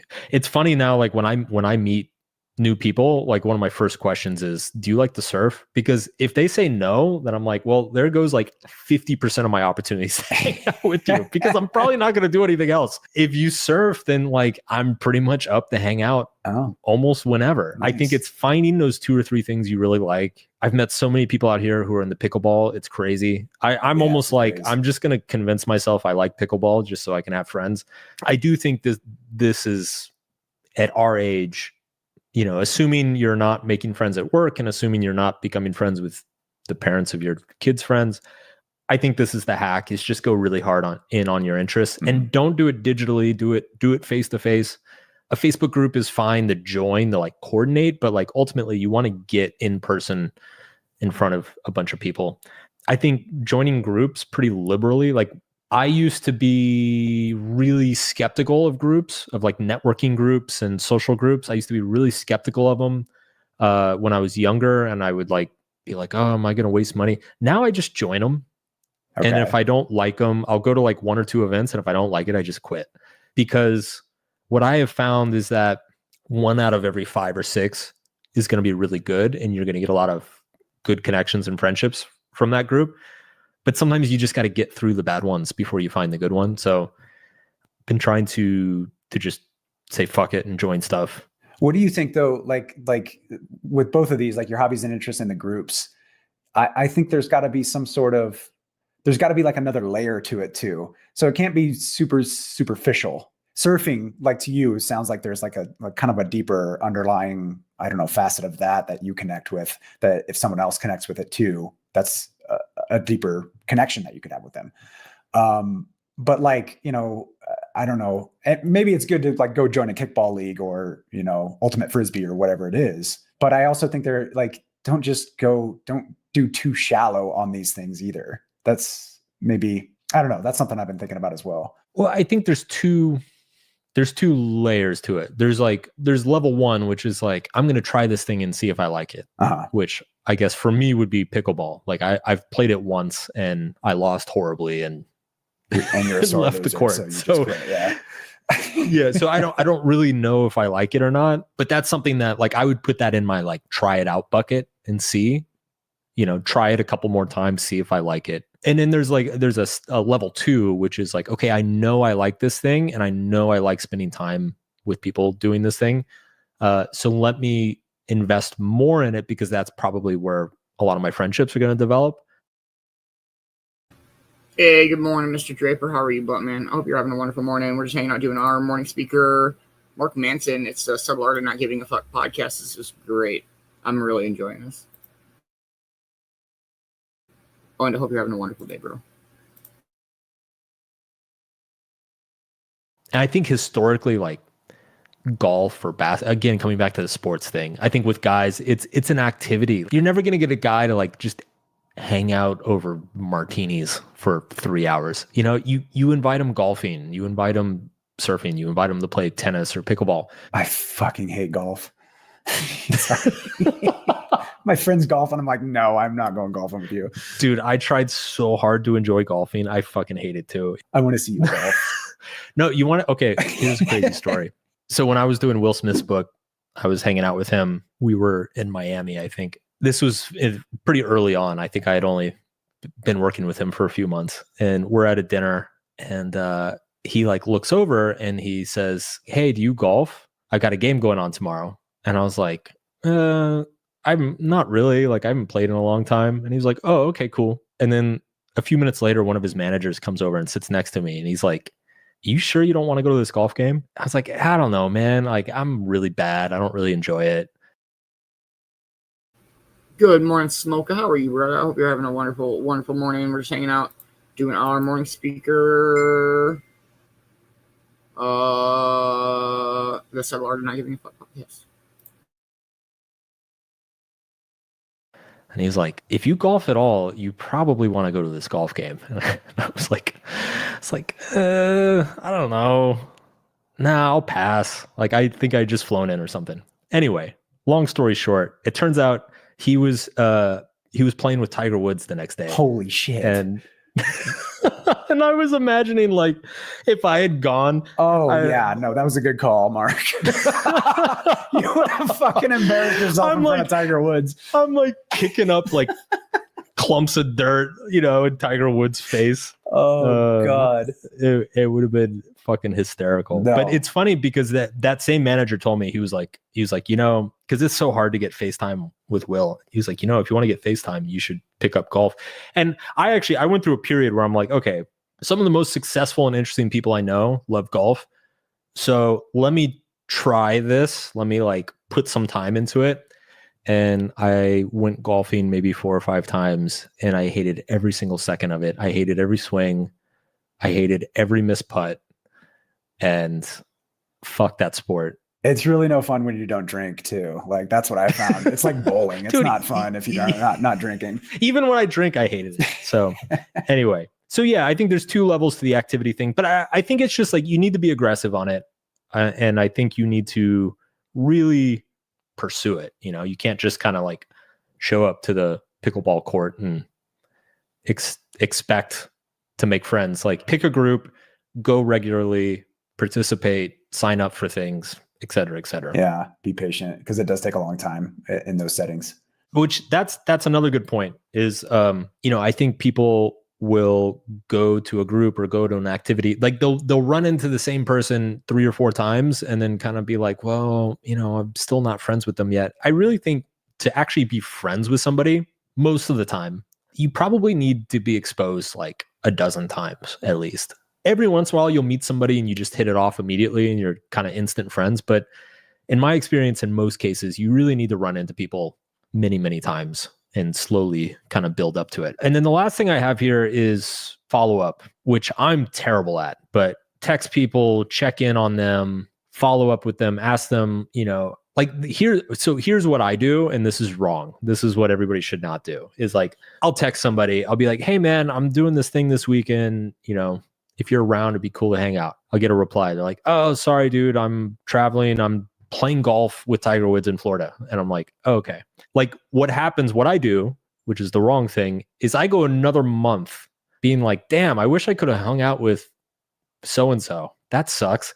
What I should do is the next week, I should text the same person and be like, hey man, how was golf with Tiger Woods? Oh, I bet that was sick. And then think of something else to suggest, which I don't do that because I don't know. I'm lazy or something. Going back to your point too, though, about like you were saying your parents told you that they would go decades sometimes without seeing people and then reconnect with them. I've actually had that happen already with me too. There's a couple of people like from my childhood who I was good friends with, who I've reconnected with in the last several years, just because I reached back out. So my follow-up game was weak for a few decades. And then, I got back to it and it's great. We've reconnected. We've been able to share our life stories with each other and what we've done since then. And we have a new friendship that's completely different, obviously, from when we were in preschool or whatever. But yeah, it's the follow-up it can happen over decades too. I think the multi-decade follow-up can work well with family as well. Yeah. Yes. I've had a couple cousins that went 20 years not talking to, and then we reconnected in our 30s, and turns out we have a ton in common. Yeah. Including most of our families. So I'm getting to be really good friends with some of my uncles now too, which I really like. That's cool. As I get older. Yeah. I really like that. What did you have for this one? What should people do? You always talk about how you feel like your social life's in a good spot. So what is the Drew Bernie formula for friendship? Well, first of all, you have to be as cool and awesome as me. So I'm sorry if you're just not. No, give up, people. No. Just give up right now. It's over. I think, I have the luxury, I think, where, I don't have kids and I don't have like significant relationships that I have to pour a lot of time into. So there's that. And so I have the luxury of leading with a lot of generosity with my time, and just, with listening to people and stuff like that. And I think that's a big one for me anyway. My friends have commented on that before, that like, I tend to lead with, here, I'll help you with something. At the end of the day, the way I see it, I'm like, what else is there to do in life but help other people out? Like, just lead with that. And importantly, not expecting anything in return. Like, you're not doing this this isn't a tactic, right? Like, it's not a way to manipulate people into liking you or anything like that. But just like, here, you need help with something, I can help you with that. And I think that goes a long ways. I think people remember those things. This one example that sticks out to me, and it's just a real pedestrian example, but I had a friend call me up one night. It was like on a Friday or Saturday night, and she was sick. She and another one of our friends, they lived in the same building, the same apartment building, and they both got sick, like pretty badly, and they needed some cough medicine or something like that, and they didn't want to leave their houses. And I was like, yeah, sure, I can do that, no problem. And it was like a Friday or Saturday night still, but I was like, whatever, that's going to take me half an hour at the most, dropped it off, just left it in front of their doors and left. A couple of weeks later, both of them were like, you were like the third or fourth person I called, and everybody else said no because they were doing something else or, just didn't want to. And you actually showed up and did that. And I'm like, who the fuck says no to their sick friend? Like, just bring them some medicine. But I guess if you just lead with that kind of mentality, I think that goes a long way with people. I don't know. That is true. I mean, I think about the friends that have stuck around. I mean, this is the other interesting thing, is that I've consistently found throughout my life that it is hard to predict which friendships stick and which ones don't. Totally. But I definitely, when I look at the ones that stuck, a lot of them have been very generous to me over the years. I do have a question for you. What is a friend to you? What makes a friend, especially in adults? Because kids, I think we have an idea of what that is, and it's probably a little simpler. Maybe not. I don't know. What makes a friend to you? It's an interesting question. I wrote an article years ago called The Levels of Friendship. And I would say, because I really see it as like they're kind of layers, and they build on top of one another, right? Like, I would say the lowest layer, the most shallow or superficial, is just an acquaintance, somebody you bump into either at work or church or whatever you do. I'd say the second layer is somebody who you like have some really shared interest in and that you just genuinely enjoy talking to or being around. It can be something as simple as like a drinking buddy or a surfing buddy or a golfing buddy, but it's like somebody that you're like, oh yeah, I like that guy. Like, you can go spend a few hours with them and enjoy your time. I would say the third level, is when it starts to get a little bit deeper and more intimate. There's genuinely a little bit of emotional attachment to each other. Like, you actually care if something good or bad happens to them, like deeply. Like if their mother dies or something, like you are genuinely upset for them. I think that usually comes along with understanding a little bit more about their lives, their history, their personality. You probably need to have been friends with them for at least a couple of years, at least for me. I don't know. Like sometimes I watch my wife and she seems to become like best friends with somebody in like 2 weeks. Yeah. And I'm like, what is that? How does that happen? But it's usually her with other Brazilian women. So I'm like, I think they're just like playing a completely different game than I'm playing. But yeah, I think that third level is like a real kind of emotional attachment. And then I would say there's even a fourth level, which is rarely gotten to, but it's somebody who you have so much history with and have known for so long that it's almost like honorary family. You know, like there are a few people that I grew up with that I don't talk to frequently, but when I go home and I see them, it feels kind of like it's a very similar feeling as like visiting my brother. You know, I can like not talk to my brother for a year and then I go visit him and it's like, oh yeah, it's my brother. I have a few childhood friends that have kind of are at that level, which is interesting because I think when you get to that level, you don't necessarily need the shared interests anymore. Like one of those friends, he and I have completely different lives and interests now. We have like almost nothing in common, but there's still that feeling or like that sense of brotherhood, I guess you would call it, for lack of a better term. Yeah, I think what really fits in with that, I kind of came up with this, or I've kind of been toying with this for a while now. And I think friends, they like real friends, when you get to that level, that those upper levels that you're talking about, they hold contradictions, your contradictions, maybe even too, in some sort of balance for you. It's like, you know, they'll call you on your bullshit and they'll hold you accountable, but they'll also be there for you when you royally fuck up, when nobody else around you wants to be around you, like that kind of thing. Or the one I thought of recently too was that they expect the most of you, but they don't expect anything from you. So there's this weird, like, they can hold these contradictions and all of your flaws and everything like that. They're way more forgiving. They know your flaws probably better than you do, even, and yet they're more forgiving of them. There's this weird kind of like place where you get with a select few friends that I think it's what you're talking about. It's beyond shared interest. It's beyond all of that kind of stuff. I would call it unconditionality, which is really, I would say it approaches a form of love, which is kind of like the honorary family member, right? Like you reach a point with very few people where you can actually not like them, but still feel a lot of affection for them. Whereas like if you kind of the earlier stages of friendship, you know, if I start not liking my golf buddy or my surf buddy, I'm going to stop surfing with him. It's that simple. I'm just going to stop responding to his text. Whereas there are a handful of people in my life that even if I think they're annoying, or even if I think they're doing something really dumb or self-destructing in some way, like it doesn't really change how I feel about them. The same way. Good morning, Brittany. How are you? I hope you are having a wonderful Tuesday morning. We're just hanging out. Just about done with our morning speaker. This is a really good one, though. Just doing the subtle art of not giving a fuck podcast episode.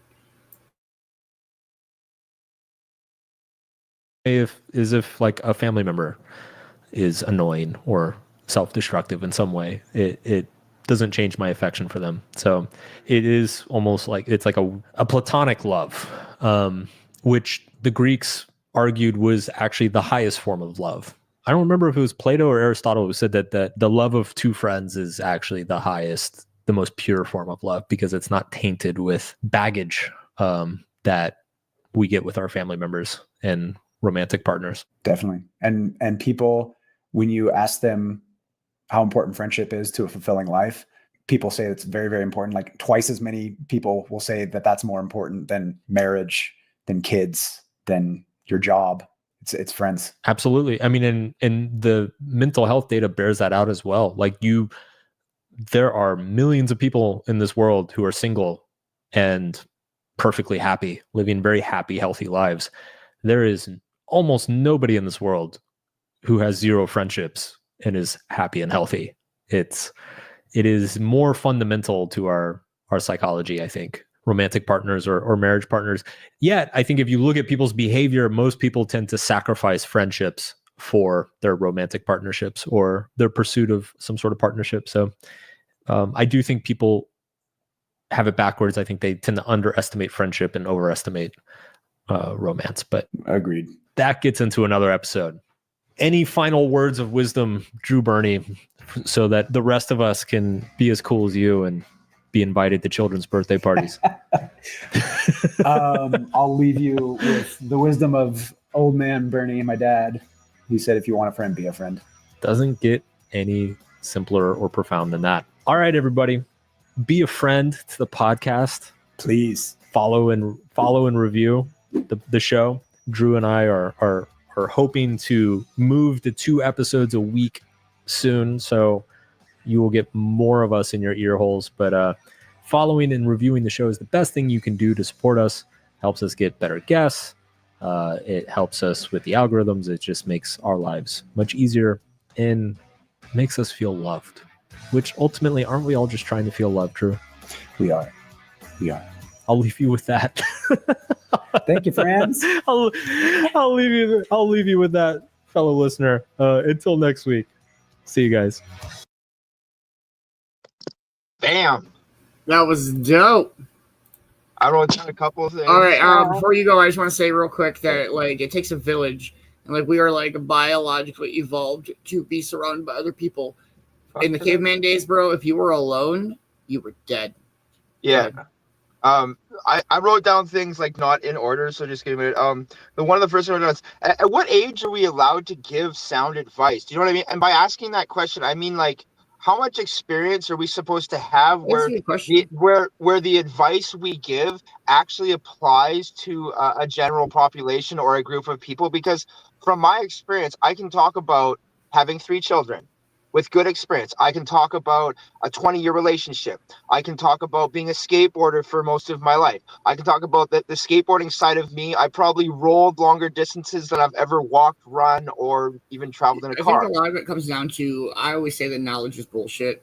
Not like, not in a bad way, but I mean like comparative knowledge to each other. Like, who is smarter? I always like to quote or whatever, who was smarter, Albert Einstein or Jeffrey Dahmer? Because like Albert Einstein knew a lot about one thing and Jeffrey Dahmer knew a lot about something else.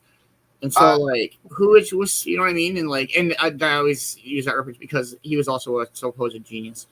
But you may know something in all of the thing in one thing, but you might not know shit in another thing, like, which is fine. I mean, like, if your muffler breaks and you don't know how to fix your muffler, like there's people that do know how to do that like, you know what I mean? So go ahead. Yeah. I didn't really try to make this sound like a poem or like something I wrote, but as he was saying something kind of hit me about the whole friends and growing older. So I wrote this down. I said, as we have gotten older, our paths we once walked together have changed, and we are now on our own paths, but that doesn't make us less friends, or it doesn't mean we're going to see each other less. But as we pivot and find our adaptability, whatever you want to call it, our own career paths, as we roll into our 30s and 40s, which is the normal age for people to start having children, is between 25 and 35, because you don't want to be a really old man when your son, daughter is 30, right? You kind of want to be, you know what I mean? You want to be a little competent, so you see your grandchildren, for most people anyway. So, yeah, and it's not about that we're not as good of friends with you anymore. It's just our lives got busier. We had children, and children is a big factor. So I just wanted to say, for people who don't have children, it's not that you can't talk about people with children. It's just I can't explain the things we've been through unless you have children, because it doesn't resonate, because it's not an insultory thing. I'm not saying I know more than you. I'm just saying I know about this one thing because I've experienced it for 18 years. It's not like there's definitely a level of like, you have to understand what you don't understand. Like I've always said, there are like, I understand that I don't have kids, and like there are things about it that I don't understand, but that doesn't mean that like. No, not an ignorant thing. It's not an ignorant thing. No. I don't know anything about, the stars except for a few constellations. I don't know anything about, how our brain really works. It's the same thing. It's not an ignorance thing. It's that my experience, that what I know is I believe that I can give some sound advice to certain people in some situations because I know that's worked for me. And if their situation is similar to mine, hey, that might work. And I always say that because I say from Man-Bear's experience, I've been through a lot in my 41 going on 42 years. Like I've been through a lot from almost day one. And I got to say that from almost day one, I've been through PTSD and trauma from an early onset age. So there's a lot I've been through. And that's why I'm actually going to be writing a book here in the next 10 years. 10 years in the next 10 years. No. And you know why I say that? It's because I want to travel and go and talk to a few people to get some of my stories. Bro, I tell you this all the time. And like, I don't mean to joke. You're always like, I'm old. You're not that fucking old. Like, no, not old, but experienced. So not old, but I am experienced because. Well, no, I get that, but I mean, like you could wait. I agree. Like, you could wait 10 years to write the book because I mean, like, no. It's gonna take me that long maybe to write it because I don't want to write something that I'm not going to want to read myself. I'm not writing a book that I think people are going to want to read. I'm writing a book that I want to read myself. And if you guys like it, hey, that's cool. But that's what I'm looking at it from my point of view. Well, I think it's interesting how he was talking about like dive deep into your own interests, and at the same time, like it's interesting because like you have to be open and fairly interested in what your kids because Heather's comment. I don't know how to golf, but I know kids. And so like you have to be fairly interested in like what your kids have going on, but like. Just because like your kids is into like Taekwondo and you don't give a shit about Taekwondo, and then somebody else is like, bro, you want to, and you're like, no, I don't fucking care about Taekwondo. I give a shit about Taekwondo because my kid gives a shit about Taekwondo or whatever it may be. The thing about like couples having couple friends. So there's one thing they don't talk about because I noticed the one guy without kids he doesn't know because it's a thing is. If I don't like the male other friend, it doesn't matter if we don't like each other. If the wives like each other, we coexist. And it doesn't matter if he doesn't smoke and I don't drink and it doesn't matter. Because, good morning, Becca's World. How are you? Sorry. I hope you're having a wonderful morning. So do you know what I mean? Like as a level, as men, we won't be like, hey, F you. No, we will not do a lot of shit together. It's still not the same as in like when you genuinely find, because I was in a relationship for many years, and when you genuinely find that other couple where you click with the dude and the girls click whatever, and it's like, yo, that's cool. It's totally, because absolutely you can coexist with anybody. And but when the you worst have that part actual like, oh no shit, you like that? I like that. Did we just become best friends? The worst part is when you think you found that good couple and they turn out to be like absolutely like horrible people. Like it happened to us. I'm sorry to say it like that, but it's happened to us like 4 times now where we're like, they're awesome. And then all of a sudden we're like, oh my God, they're in the newspaper. Like not like deathy murdery, but we're like, oh God, like this actually happened to us. Our friends got divorced and their whole like divorce was like they actually got into like fist fights and stuff. Not like guy on girl, but like the wives fought and the guys fought and like they even fought in the courthouse. And I was like, wow. I looked at my wife. I was like, sure are glad we didn't become better friends with them because we would have got messed up in all of their drama, which we don't do. So as I found as we get older, we choose to have less friends because we've had so many chaotic friends through our 20s and 30s. So it's hard to go, I want to branch out. I want to meet new people because every time that happens, we have a good precedent of meeting bad people. I'm sorry. No, there's a level of like trust where it comes down to where like you have to be open and willing. It's a process.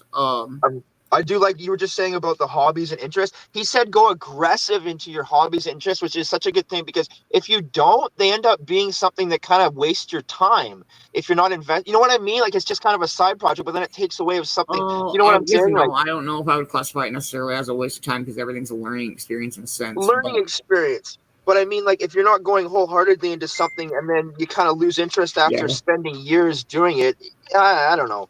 At the same time, I can't skateboard anymore, but if I ever get another brand new skateboard, I'm rolling down that damn street. I'm not going to be jumping over garbage. Some things take years and years to actually get into it enough to see if you truly enjoy it or not. I don't know. No, I agree. Like before I started skateboarding, I had a hard time making friends, and I was about 12 years old, really angry about life because who isn't an angry 12-year-old, right? But as soon as I started skateboarding and going to skate parks and meeting other people who were really, really into learning how to skateboard, we had a pack of friends that every day we would go to the same spots, make ramps, new boards. We would share stuff, like watch videos. Like it was incredible. But like as you guys, everybody grows older, everybody, like having the kids and getting married and the whole branching out thing, that makes a huge difference. A lot of my friends moved abroad. I have friends in the Cayman Islands. I have friends in California, and I've always stayed in British Columbia just because I love British Columbia, man. It's beautiful, man. Like I'm showing you guys pictures, man. It's beautiful everywhere here in BC and Canada. I mean, it is in the States too, but here we have so much like outdoorness and yeah. Sorry, I'm ranting, but yeah, that was really good. Sorry, I'm just looking for one more thing. I was, and everyone's kind of look for like the meaning of life and all that. And the one thing I will tell you is they kind of stepped on it, is the connections, is finding common ground and human connections with other people that might be, that good couple, those good friends. And you're right. One thing I wrote down here was to be less judgmental, because you can have friends, like you said, that you don't have all the same interests, but you golf with them every Sunday. You know what I mean? Right. Like, you may not go to Comic-Con with them, but damn, that Sunday, you're not going to be late for tea time. That's still a good friend. If I saw a friend every Sunday at tea time, I'm sorry, man. I'm bringing a six-pack, some doobies, and we're having a great 18 holes and parting our ways. I'll see you next Sunday. That's still a good friend to me.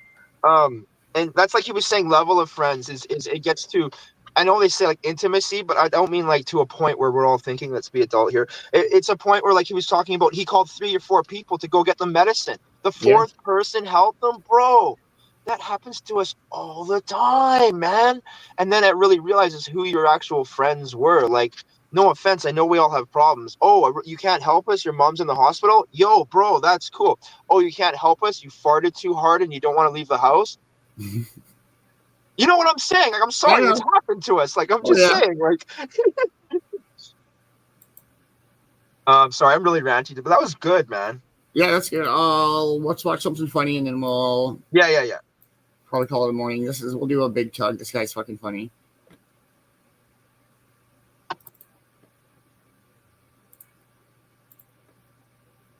Okay, here we go. Are you happy and content with your day-to-day life? Oh, 1 second.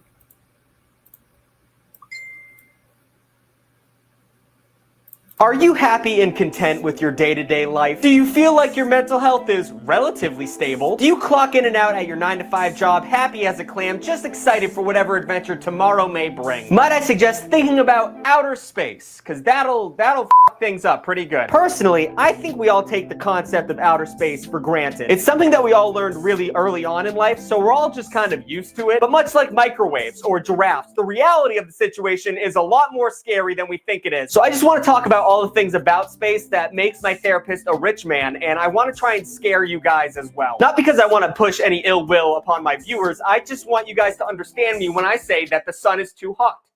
The sun is too hot. It's like 10 microwaves hot. So let's just talk about the basic facts of outer space that make me question the will of whatever omnipotent being is pulling my wet puppet strings. Disclaimer, all of these facts I have learned against my will. And the only way I continue going on in this mortal coil is to completely ignore these facts immediately after they exit my mouth. So you'll see me disassociate several times throughout this video. Number 1, sun's gonna die at one point.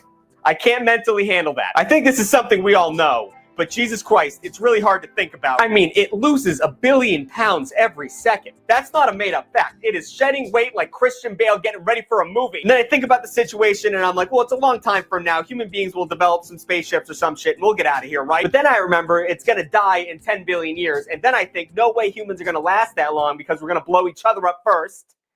Then it gets sad. Number 2, it seems like everything explodes in outer space. Stars explode, galaxies explode, and I'm pretty sure the moon's gonna explode. I don't have any scientific base for that, but everything's terrible, so why not? And when these things do explode, it's not a little personal issue that they have. They take out everything around them really quickly. When a galaxy explodes, and I don't even understand that concept, it releases a burst of gamma rays that is so powerful it just eliminates planets in its way.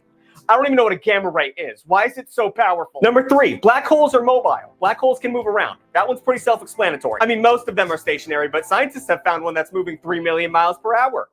How fun. Just a rapid machine that's chewing up everything around it, time and space, just eating it like it's a snack. And it might be heading towards us, who fucking knows? Oh, and the moon's getting further away every year. That's dope, that's fantastic. Just every day, slipping out of our little human grasps, just gonna go off and do its own adventure. Which is a cute little idea until you realize the Earth's gonna become an onslaught of tidal waves and confused raccoons that are looking for food in the middle of the day because they don't know what happened to the moon. Oh, how about the fact that Earth is slowing down every year? It slows down a little bit, so days get a little bit longer every year. How fun. I don't know about you guys, but I think days are for long enough, god damn it, entropy is a son of a bitch. Everything just stops after a while.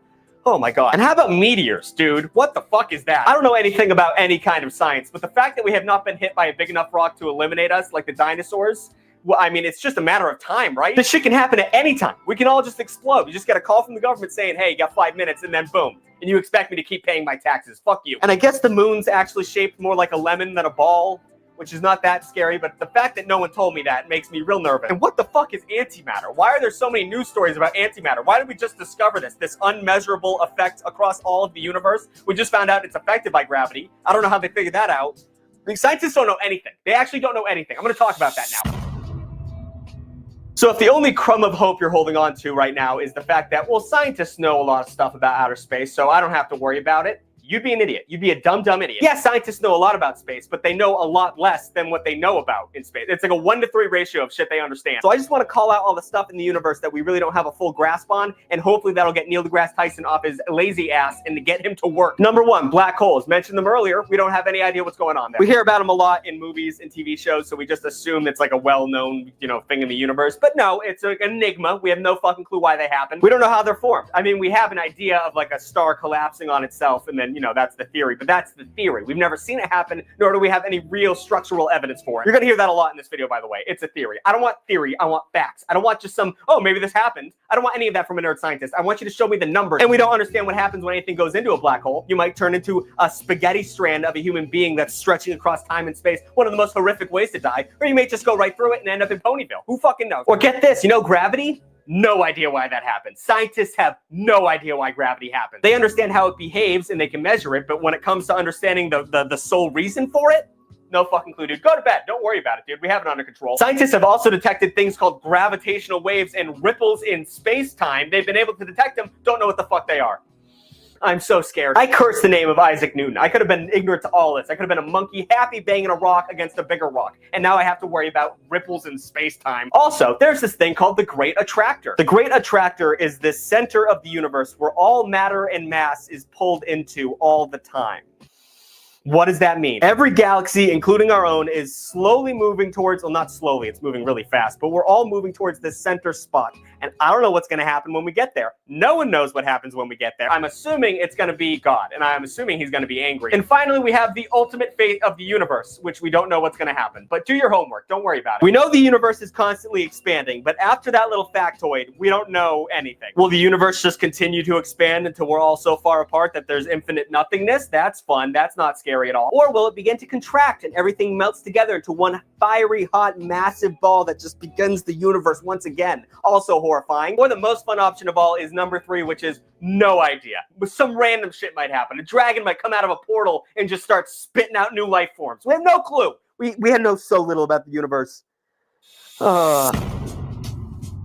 So I started to have a little bit of a panic attack at the end of that last one, so I wanted to lighten the mood by Googling funny planets that are around the universe, because there's got to be a couple of them, right? No, I thought there'd be a moment of brevity in this hellscape of a universe, but it turns out every planet is just its own version of hell. All of them have different characteristics that are a masochist's wet dream. So let's just go over them now, and hopefully I can get through it without crying. We have one called HD 189733b, or Blue Hell if you're not a nerd. It's 63 light years away, and they call it Blue Hell because it's got this really pretty blue color. And if you thought this place was just a big blue ocean planet that you can go swimming in, you'd be wrong, because it's over 1,000 degrees Celsius. And I don't even want to know the Fahrenheit, because then I'll have a better American understanding of the situation, and I don't need that. It also constantly is windy, up to speeds of 4,500 miles per hour, and it rains glass sideways. My God. Then we have one called 55 Canceri, whatever. It's the diamond planet. It's twice the size of Earth, and it's just covered in super hard diamonds all over it, because the pressure and the temperature is so intense that it just turned everything into rock.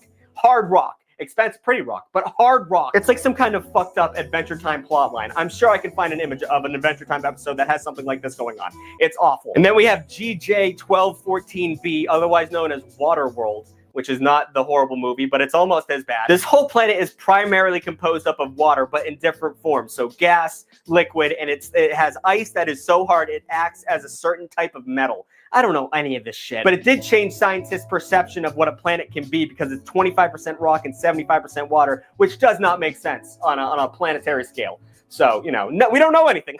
Last but not least, we have Gliese 436, otherwise known as, and this is not a joke, the burning ice planet.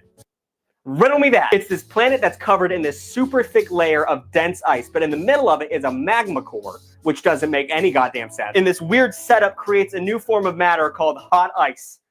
What? Scientists are quoted as being flabbergasted about this new form of planet, and they're trying to come up with some physics bullshit explanation to make this shit work in our current understanding of the universe. And you know what they're gonna do? They're not gonna do that. We cannot figure this shit out. None of it makes sense. So in conclusion, I have made zero progress throughout this video. I thought maybe I would kind of like joke around and come up with something that makes me feel better. Nothing happened. I just feel worse. In conclusion, you should be more scared, I guess. This was very unproductive for both me and you. Just start living like you're on borrowed time. Buy a lottery ticket. Rob a convenience store, you know, because the meteor is going to hit any minute. It's the chances of getting hit by a meteor are so unbelievably high. You need to be worried about it. Take out a credit card. Run those numbers up. Put the credit card in your toddler's name and make him have a terrible credit score, because he's probably not going to see the day where he has to pay that debt. New videos every Saturday. Thank you for watching. And the big yellow one is the sun. Thank you so much. I just want to say that Cove-TV, Garrett Beanz, Man-Bear, Sir Cough-Slot, Europe, Kelsey Dabs, and Magic do not promote the robbing of convenience stores or the putting of credit cards in your toddler's name. Okay.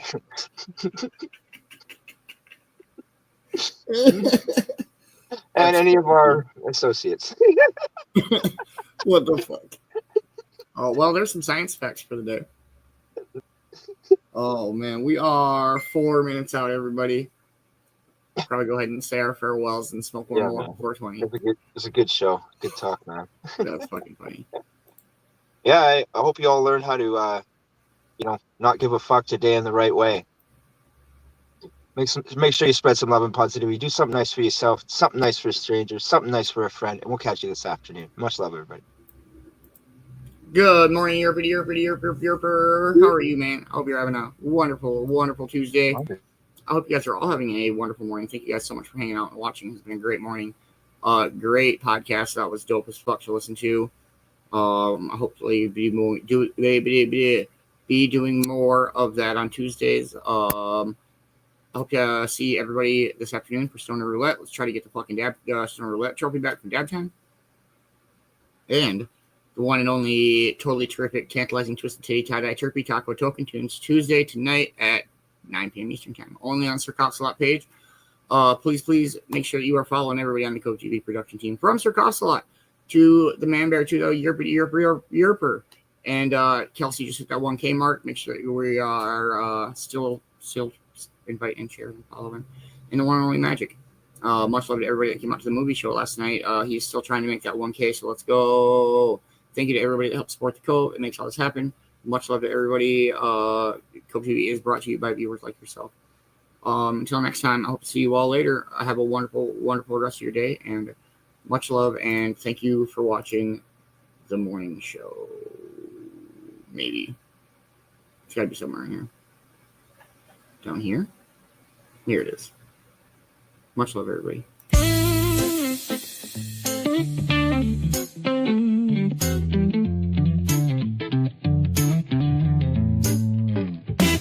The morning started with a story to share.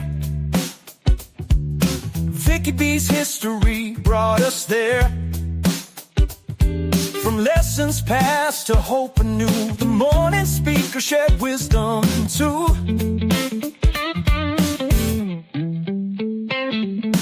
Cove-TV's been your morning delight, bringing good vibes to start the day right. To all who watched and shared their time, you made this morning simply sublime. Simply sublime. For watching, you make it bright. Cove-TV brings the morning light. From Beanz to Man-Bear, we've shared the groove. With you, the mornings always improve. The mornings always improve.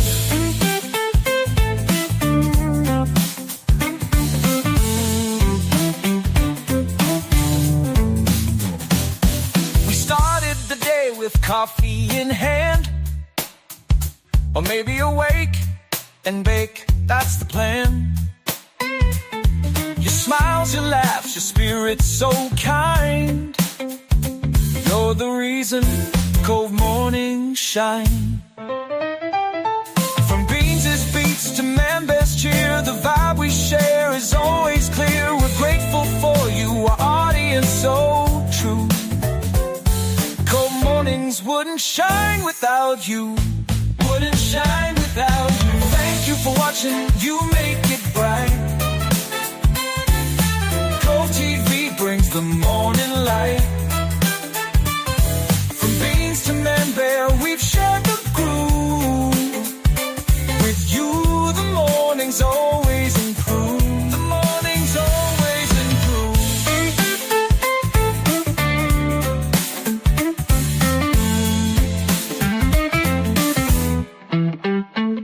It's more than a show, it's a family we've grown. A place where positivity's always shown. With every sunrise, we'll meet anew. Cove-TV mornings are thanks to you. Thanks to you.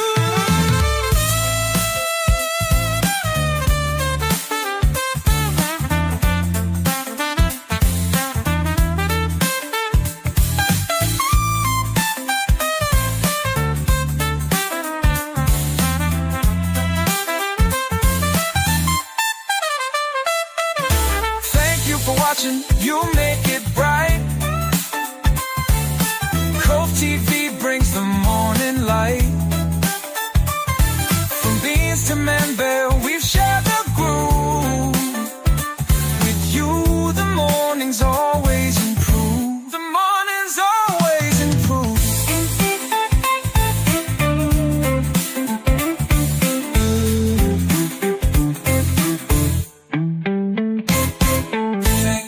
Watching Cove morning shine because of you, because of you.